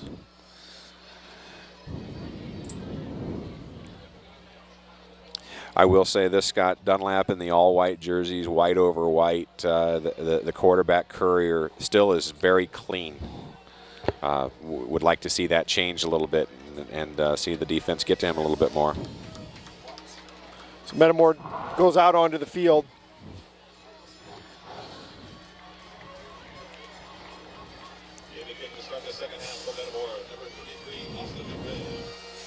McVeigh into kick. No changes in the kickoff team personnel. Same grouping we started the game with. 33 Smith and 35 Eberlin back deep for Dunlap. Nice high.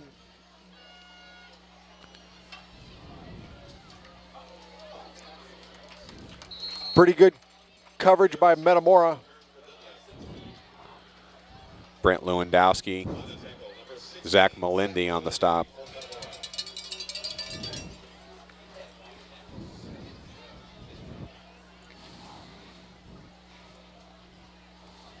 Dunlap ball carrier still running hard.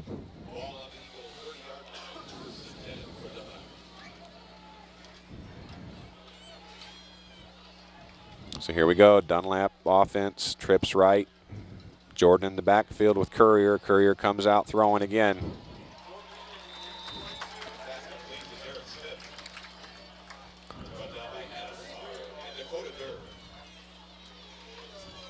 Defense that very, very well. Parr and Dakota Durr. And again, we saw Courier sprinting towards the receiver. Not a true rollout, actually kind of attacking that end. I can see a little more pressure on the quarterback in that situation.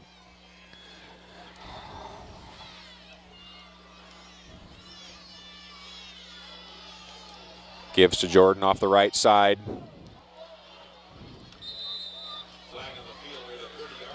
Looks like that's going to be a hold. He was taken out of bounds by 98, Brandon White. Well, they sealed that, and you had to kind of wonder. They hadn't been able to do that all night. There had to have been something on that play.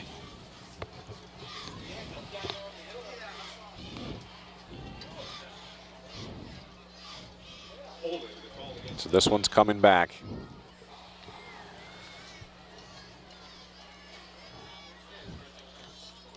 So that'll make it a second. About 18. 20, almost on the button. 20.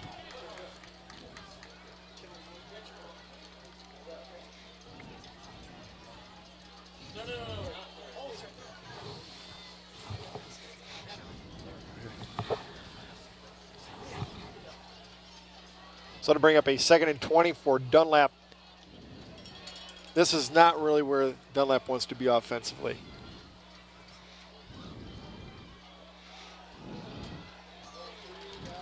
Byron Jordan off the left side.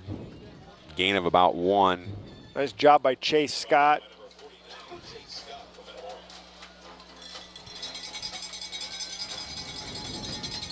Bring up a third and about 18 yards to go.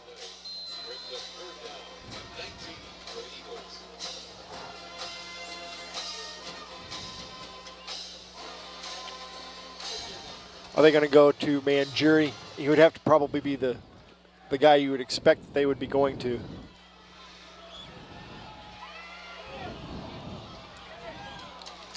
Great coverage by Adam Parr. He had over-the-top help from Dakota Durr. Mangieri on a double move.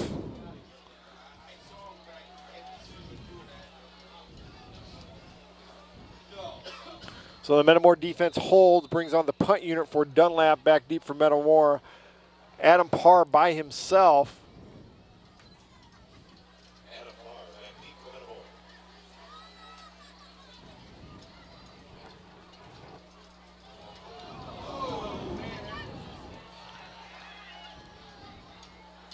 Short punt just across midfield. Boy, they just about got to that.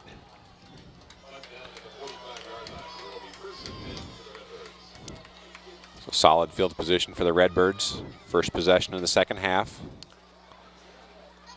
From the 45-yard line, their own 45-yard line.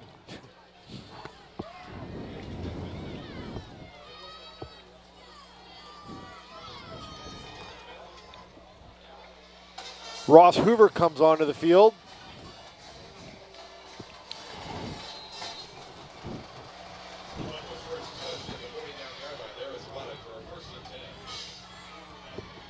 So they're getting it at the 49.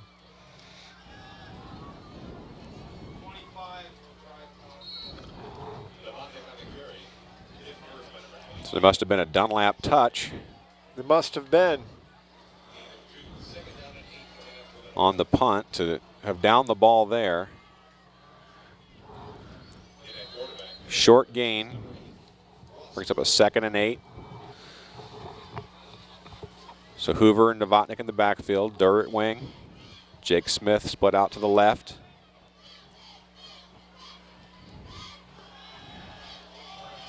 Hoover throwing. He has Durr again. Looked like he kind of stopped.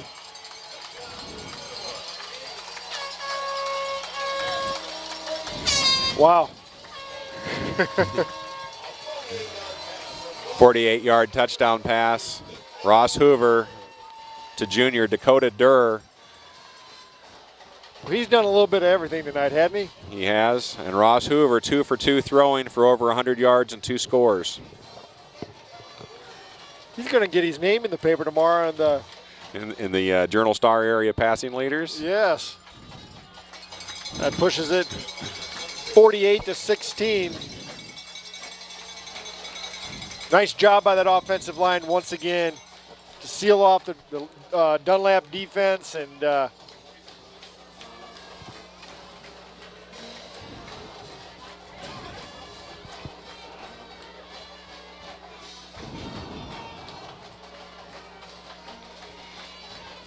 Metamora starts the second half the way they finished the first half. Sound defense, turn it over, and score quick.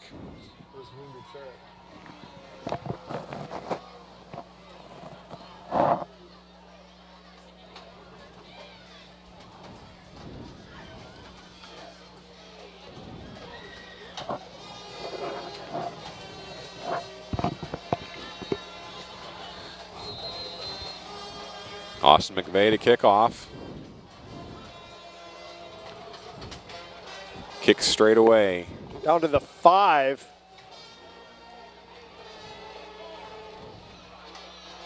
It's number 35 on the return, out across the 25-yard line. Chris Eberlin on the return. Pretty good coverage there. Kept him inside the 30.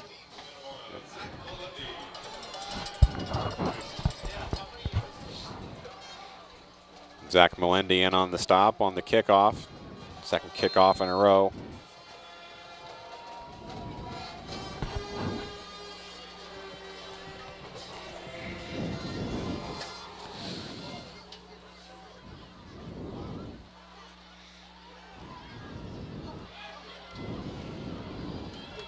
Oh, that's swarming defense right there. Courier at quarterback, fakes to Jordan. He has the play action, and then the sprint action towards the end again. He has Mangieri. Pass complete for a loss.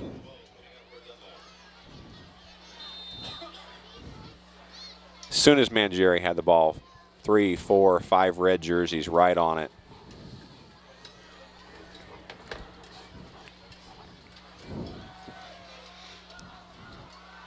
Same formation for Dunlap. Shotgun formation, Jordan in the backfield. Courier drops back, has Mangieri up the right side. He's got the first down out across the 45-yard line. Mangieri brought down by Scott, Durr, and Bowers.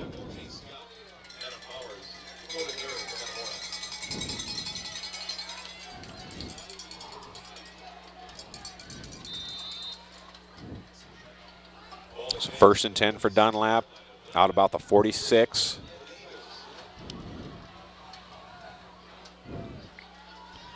They'll spread it out again. Trips left. Fake to Jordan, Courier keeps off the left side. Gain of about 8 or 9 into Metamora territory. Number 35, Adam Bowers on the stop, brings up a 2nd and 1.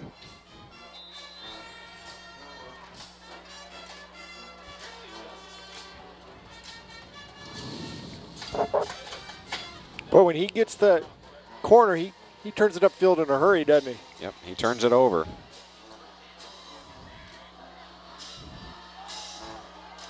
The fake to Jordan again, Courier keeps again. Number 16, Zach Melendi on the stop. He'll be short of the first down. Actually a short loss on the play.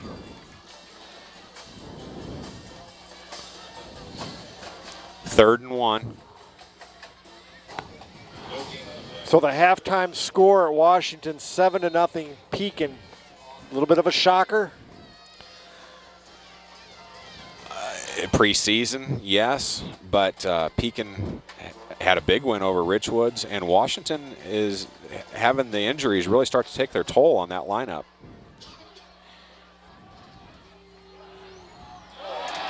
Jordan up the middle, no gain. He barely, I don't think he even got back to the line of scrimmage. A wall of red jerseys.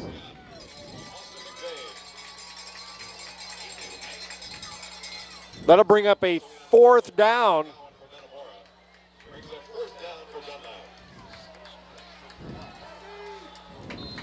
Well, undoubtedly, they go for it here. Scott and McVeigh on the stop there. Probably a generous spot that to say that he crossed the 45.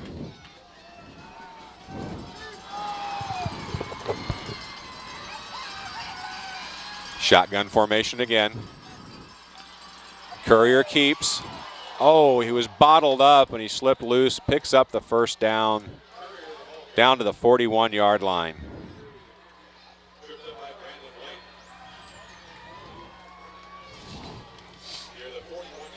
It looked like they had Courier pinned in the backfield, and he just found a little seam. Got in there.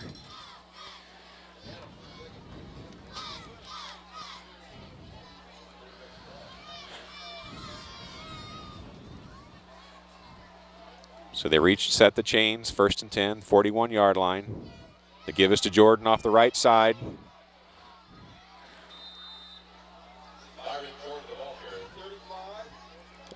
Adam Bowers got a little hung up with a blocker out there and got spun around. And when he looked up again, the ball carrier was right there.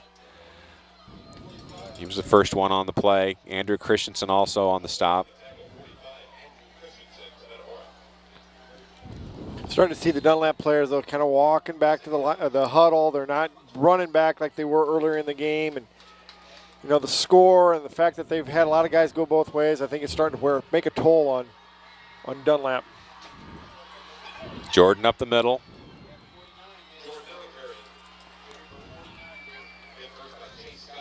He'll be close to the first down.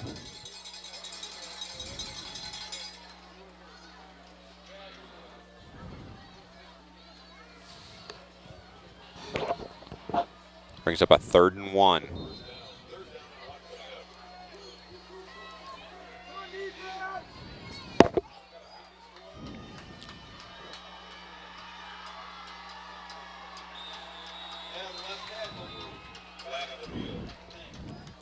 Flag on the play.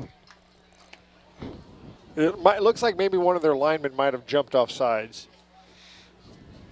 They're starting to move back, so.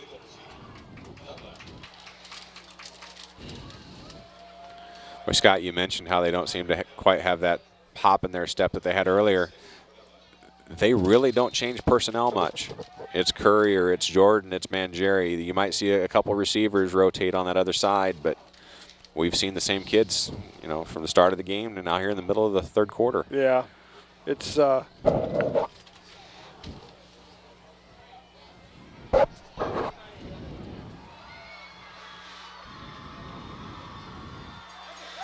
Give us to Jordan.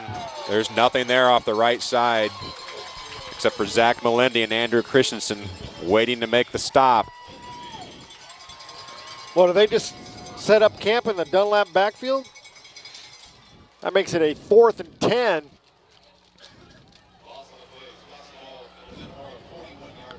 So they go from being 3rd and 1. 3rd and a very short one. Yeah, to being 4th and a very long 10.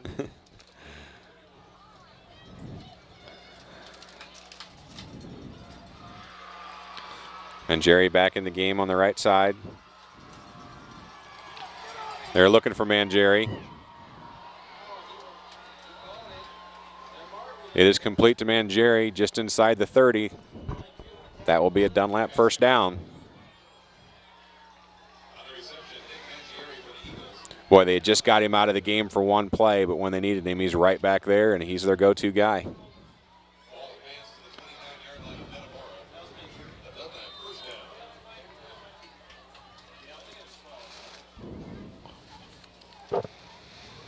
First and 10 Dunlap just inside the 30. They're going to go back to their bread and butter now. They've fallen behind. They've got to start throwing the football more now to try and get back into the game.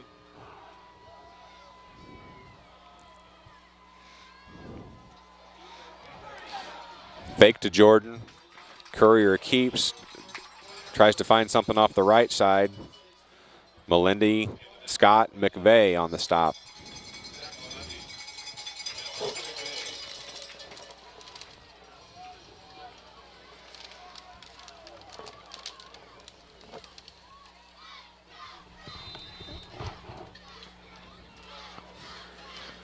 .220 to go here in the 3rd quarter. Metamora up 48-16.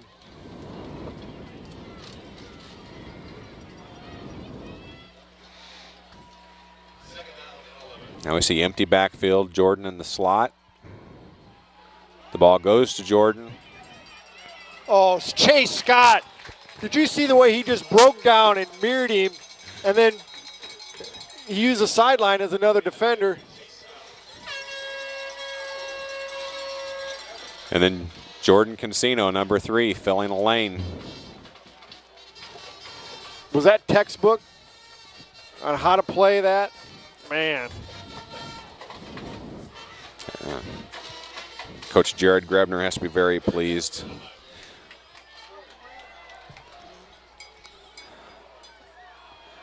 Same formation. Now the fake is to Jordan.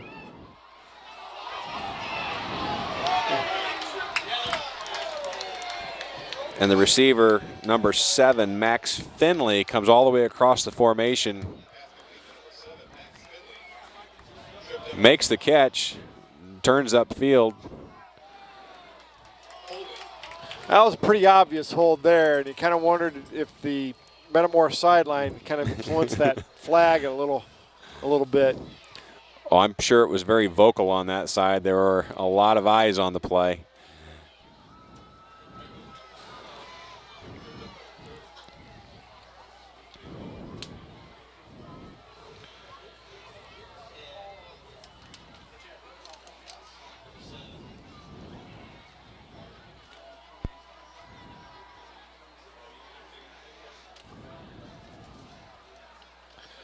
You can see in the replay that pretty obvious that it was a hold. He had a whole handful of jersey.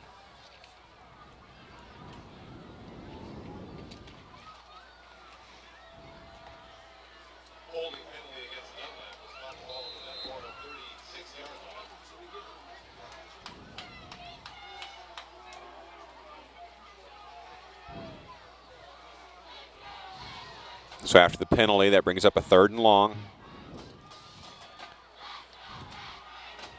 Third down and 17 for the Eagles.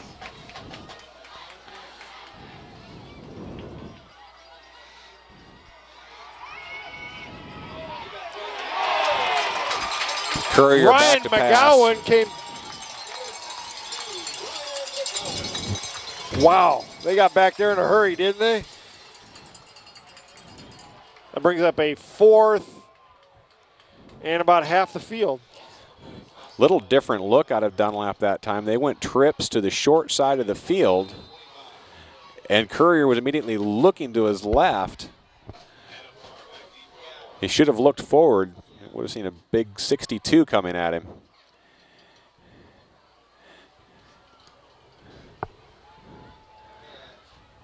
Nice job by Adam Parr again. He's quietly had a solid game tonight, hasn't he? Yep.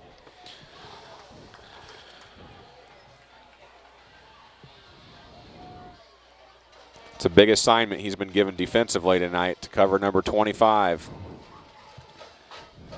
And, you know, he's done a very good job on him. He's given away a lot of weight, a lot of size. Burke comes back in at quarterback.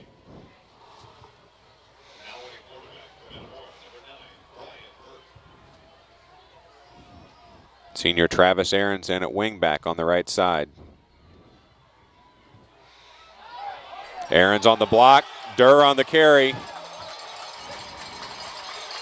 I think Dakota Durr is going to go all the way. Touchdown, Metamora. Right up the gut. 81 yards. He's had, what, 4 touchdowns tonight? Yep. 2 receptions, 2 carries.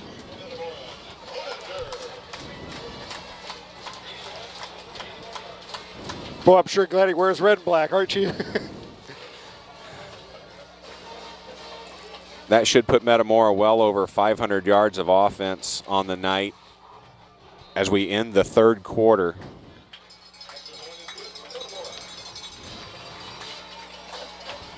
And that'll push the score out to 55-16, and I think this sends a message to the rest of the Middle Illini that maybe that first game was a little bit of an aberration.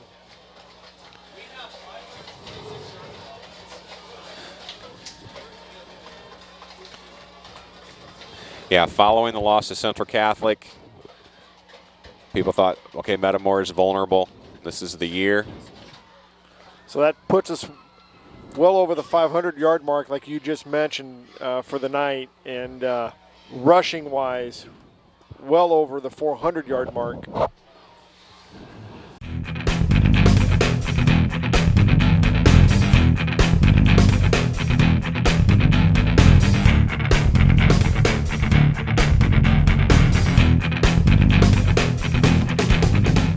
So Durr has 5 touchdowns on the night. It's been confirmed. That's a pretty solid night. Might be a solid month.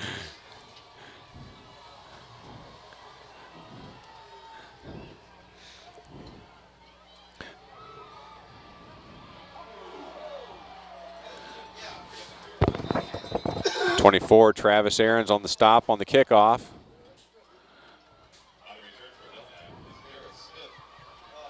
And number 16, Zach Melendi again. He's had a solid night. Zach Melendi comes out of the game. What a night by the senior linebacker. Oh, number 23, Tyler Deathridge in at linebacker now.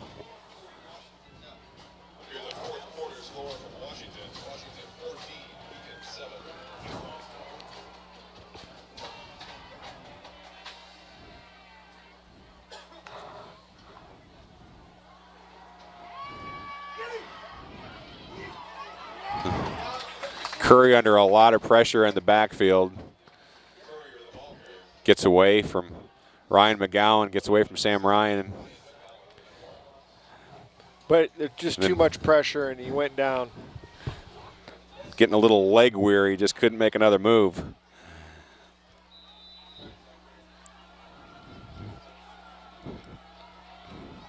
So 2nd and long.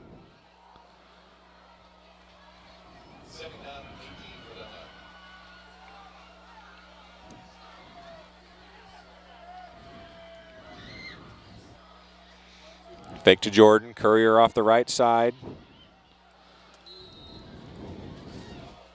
98, Brandon White on the stop.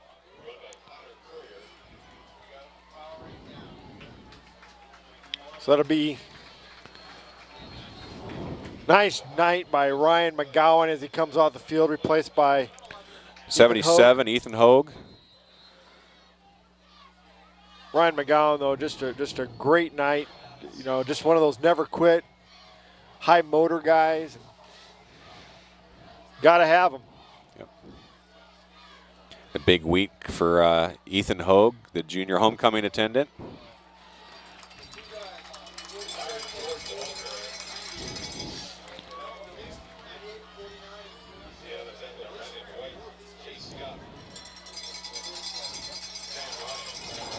Great night by Brandon White as he comes off the field. You know, the nose guards sometimes they don't get a lot of praise.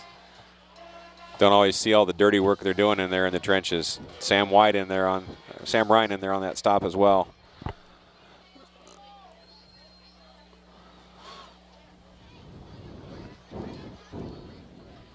Punts away. Parr will let it go. It'll roll down inside the 20-yard line, down to about the 16. Strong upright. Dunlap downs the ball to the 16-yard line. It'll be 1st and 10 for Metamora. You know, we've had a few hiccups, but I think by and large the Metamora coaching staff's got to be really excited about this effort here tonight, both offensively, defensively. Special teams had a few hiccups, but overall, pretty good night. 55 points on a Dunlap Eagle squad that is expected to finish in the upper half of the Mid-Illini Conference. Probably not too many losses remaining on Dunlap's schedule prior to the playoffs. So this is an exclamation point type of game. Ross Hoover back in the game at quarterback. Joining the backfield by number 6, Jared Rutherford. And Rutherford on the carry. Short gain, brings up 2nd and 9.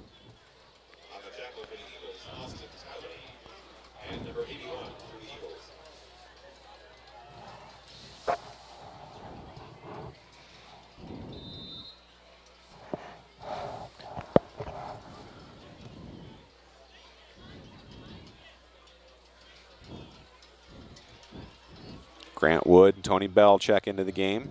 Good to see Grant Wood back out there. Looked like a pretty serious injury last week, and nothing serious, so he'll. To give us to Travis Aarons. Keeps him churning. Boy, he was an eyelash away from breaking it too.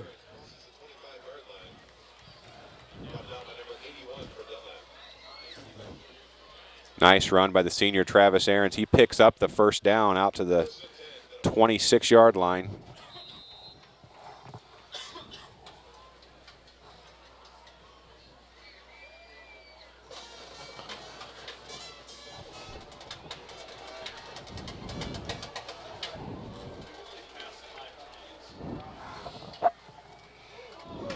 Little trouble on the snap in the backfield. Rutherford gets it covered up.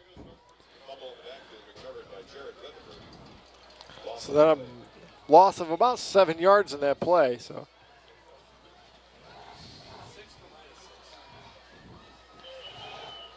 shotgun snap there. Ross Hoover just couldn't quite get the handle on it to complete the handoff.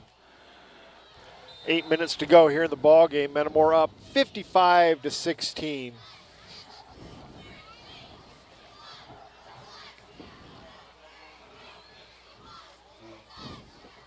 Number 11, Patrick Huber, split out wide to the left.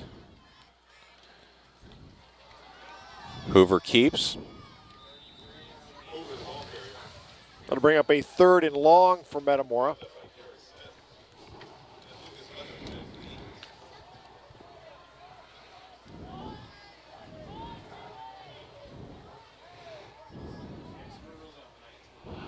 Third down and 15.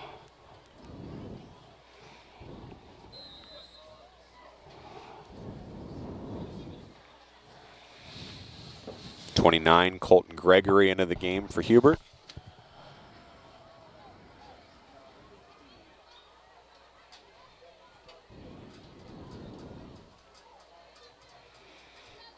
Gregory in motion.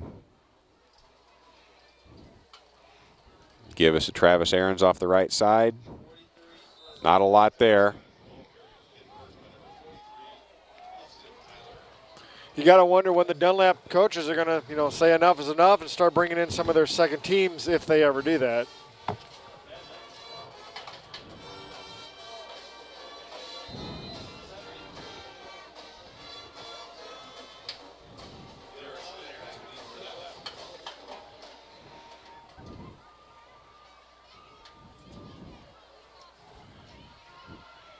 .22 Dakota Durr on to punt. Just let the clock run down. First punt of the night. Gets off a nice one.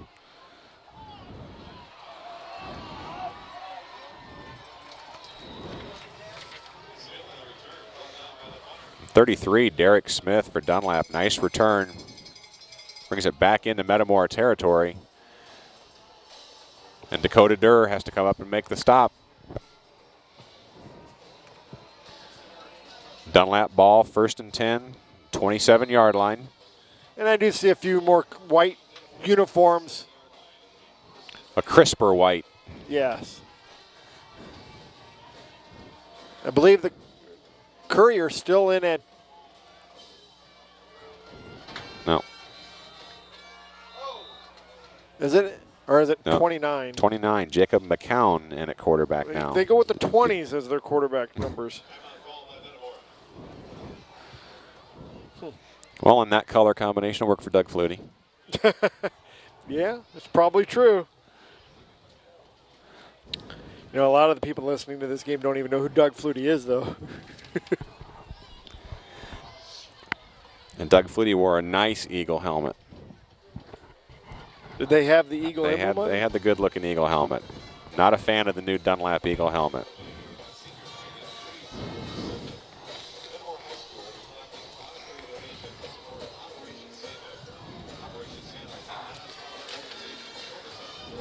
So a lot of changes on the Metamora defense now. Number 76, Isaiah Blumenshine. 68 is Steve Greer. Steve Greer. Ethan Hogue back in there. Jimmy Beaver, defensive end.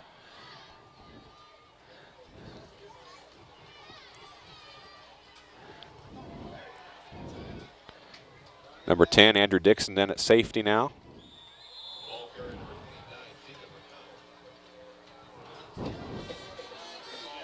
Pickup of 2 yards for the Dunlap quarterback.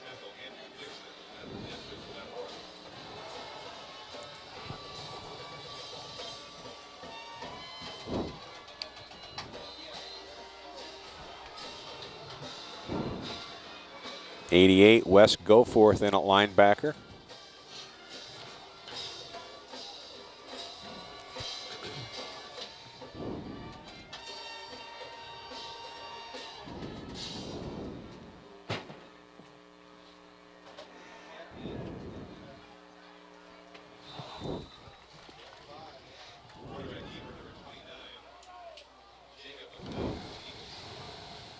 McCown keeps it himself. Short gain.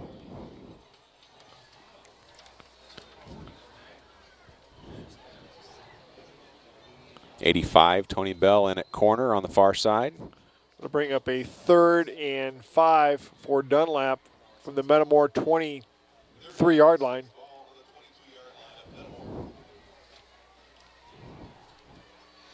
'36 Lincoln Garber at cornerback on the near side.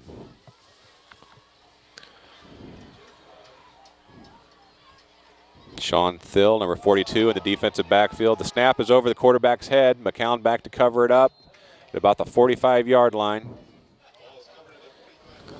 Well, that's 2 of them tonight.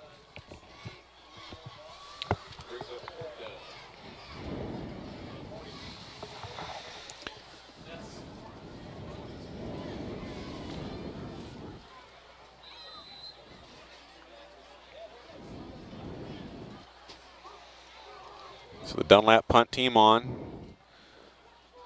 Lincoln Garber, Andrew Dixon back to receive. Fair catch called for by number 10, Andrew Dixon. Nice job. Nice job. Yeah, nice job done by a kid who probably isn't in that position very often to have to make that call.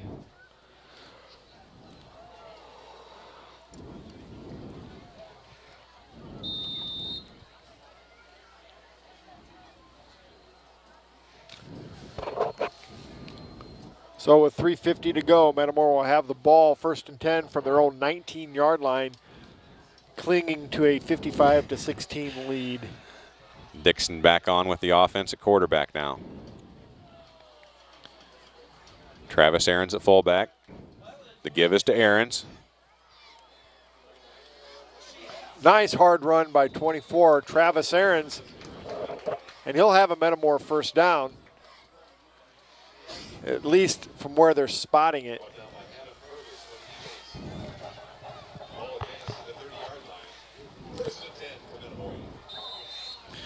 Some fresh personnel in there on the offensive line too, Scott. Failed to mention that on the last offensive series.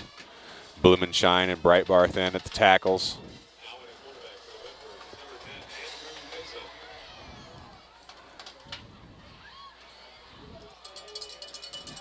Give us to Jared Rutherford.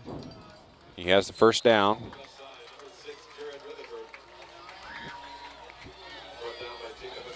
.65 from Metamora. Josh Rector in a right guard.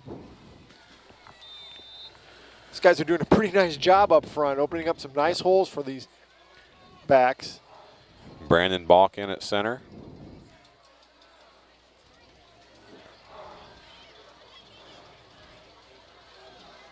Give us to Aarons again. Cuts back. Has another 1st down across midfield.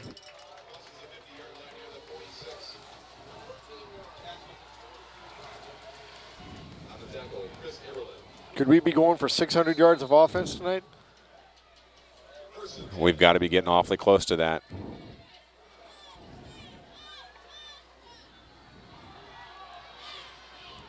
.230 to go. Number 11, Patrick Hubert checks back in on the left side. Jared Rutherford on the carry.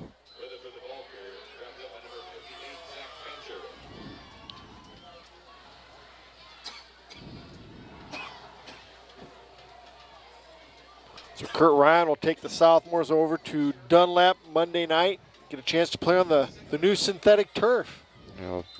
Will be the, I believe, the 5th game played on the turf. They've had a couple sophomore games on it, now a freshman and varsity game over there.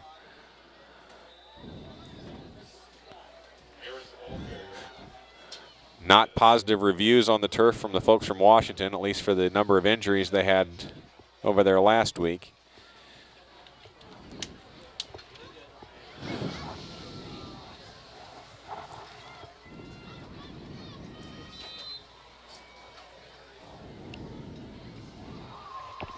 So about 1:30 remaining in the game. 3rd and 9. So the coaches point to the play clock. Dixon won't take it until there's about 5 seconds to go on the play clock. And the give is to Rutherford. And he'll have a 1st down, and now we'll be able to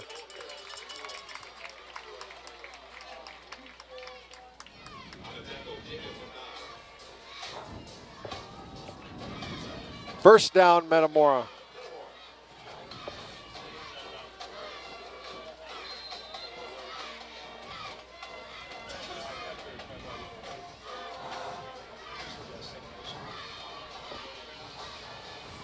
Well, John, I'll tell you what, I don't know if I can remember. We've seen a lot of big Metamora games over the years, but I don't remember having so many big plays in one game.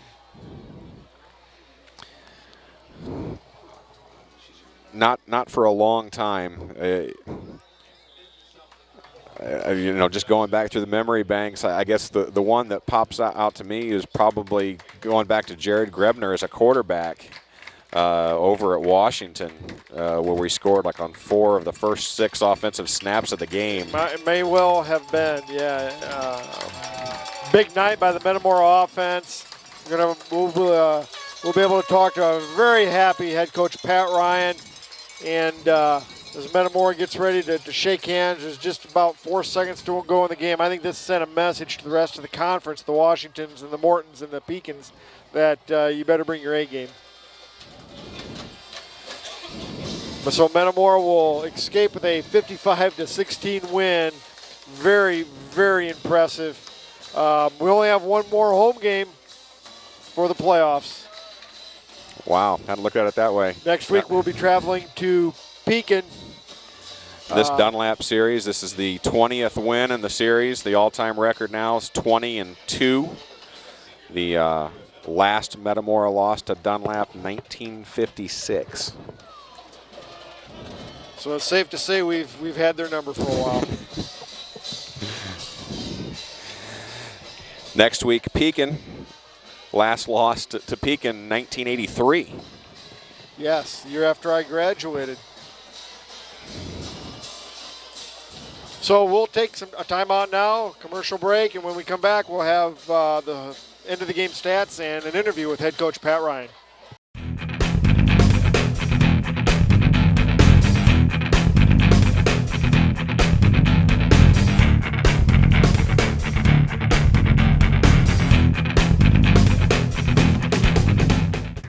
And here we are with your end of the game stats, starting with Dunlap. Connor Courier had 15 carries for 85 yards and 1 touchdown. Brian Jordan had 17 carries for 35 yards.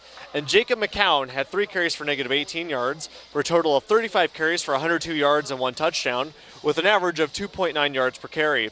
On passing, Courier was 8 for 12 for 72 yards and 1 touchdown. On receiving, Nicholas Mangieri had 5 receptions for 58 yards and 1 touchdown. Brett Renner had 1 reception for 7 yards, and Derek Smith had 2 receptions for 7 yards. Dunlap had a total of 174 yards of offense. They had 5 rushing first downs, 3 passing for 8 first downs, and a second half time of possession of 15 minutes and 43 seconds. Now for Metamora, Ross Hoover had 2 carries for 3 yards. Dakota Dorr had 5 carries for 167 yards and 3 touchdowns. Charlie Novotnik had 6 carries for 16 yards and 1 touchdown. Brian Burke had 12 carries for 147 yards and 1 touchdown. Adam Parr had 1 carry for 5 yards. Austin McVeigh had 1 carry for 63 yards and 1 touchdown. Travis Aarons had 6 carries for 37 yards. Chad Roth had 1 carry for negative 1 yards. And Jared Rutherford had 5 carries for 17 yards. They had a total of 39 carries for 454 yards and 6 touchdowns, with an average of 11.6 yards per carry. On passing, Hoover was 2 for 2 for 107 yards and 2 touchdowns, and Burke was 1 for 3 for 21 yards, for a total of 3 completions on 5 attempts for 128 yards and 2 touchdowns. On receiving, Ben Friday had 1 reception for 21 yards, and Dakota Durr had 2 receptions for 107 yards and 2 touchdowns. Metamora had a total of 582 yards of offense. They had 16 rushing first downs and 3 passing for 19 first downs, and a second half time of possession of 8 minutes and 17 seconds. Your final score, Metamora 55, Dunlap 16. Student section, turn around and face the camera. Here in Metamora, what do we say? 1, 2, 3.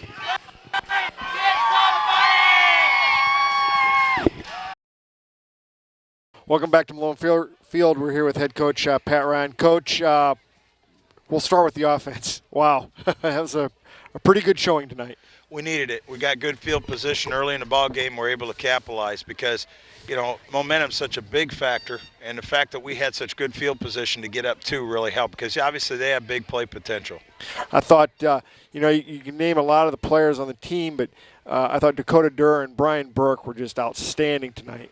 Yeah, we had a lot of good efforts by a lot of kids, and our ability, again, to complete some passes The fact that we threw on first down probably scared some people here tonight. But, anyway, we're improving. And I think as long as we understand that we have to continue to get better every week and trust in the adjustments that we make, it could get fun. I mean, we're making some nice strides, Scott. Yeah, and I thought offensively, I thought your offensive line is just getting better and better every week, and tonight was just you just made another step forward in your progress.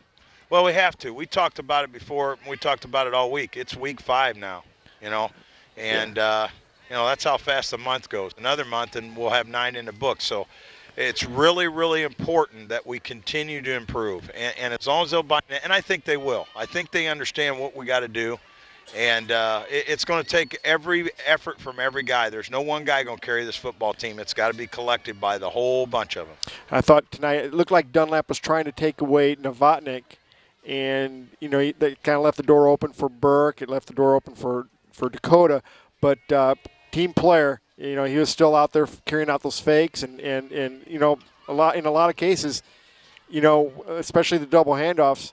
There was nobody out there once he handed off to the second running back. Well, the one we got to McVeigh was real good. I mean, there was one guy that saw it, and it was Mangieri, and luckily we got just enough of them because the other guys they bid on it. But again, we got to continue to execute the whole gamut of the offense, and I'm pleased with. I think we're all pleased with the fact that we're making progress. But you know what, Scott? A week from now we got to play better. I mean, and that's just going to be the way it is.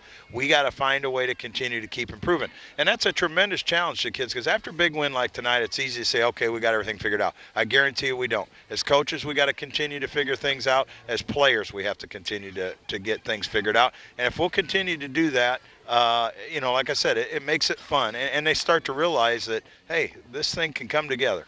And I thought, really overall, defensively, you had to be pretty pleased also.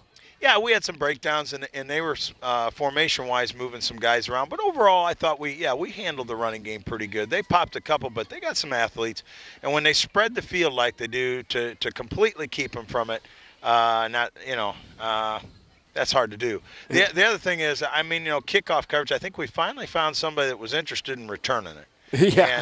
And had a nice wall set up a couple times. So again, that's something that we had. Keeping the field long for our defense is extremely important. And they had a couple short fields, and with that kind of firepower on offense, they're going to make you pay. And that basically kept them around. So there's plenty to still work on. Yeah, but overall, I think you have to be really excited about where this team has come. Well, from where we were a month ago, there's no question. I think we're starting to establish a little bit of an identity at a lot of spots. Kids are getting more comfortable with what their role is. But again, I'm sure there's going to be a thing or two that we could talk about in film and went, what do we do that for? So, and that's our job. But I do think that it's important, too, that they get to enjoy them. I mean, they need to enjoy this ball game. There's no doubt about it. So, we don't have to challenge anybody's manhood tomorrow in film study. We just got to make sure we're pointing out some things that we can get better at. And, go ahead and enjoy this win as a coaching staff, too, because you guys did a great job tonight. And, next week's another big game at Pekin. And, they're an improved ball club, too. So yeah. Hey, you know what? The only real complaint I got is the class of 1986 has got that beautiful tent over there on the berm. The poor class of 81 and my fellow classmates, we got some little tent up there. I'm going to have to talk to some folks about that. That's got to change. Well, have a good time. I'm sure you'll be going to your class reunion this weekend. Yeah. It's going to be a lot more fun after a big win. They're stuck with me, too. I would miss it. Well, good luck next week, and okay. We'll see you there. Well, that'll do it from Malone Field tonight, where the Metamora Redbirds handed Dunlap a 55-16 win. 16 win. We'll see you next week in Pekin. Good night.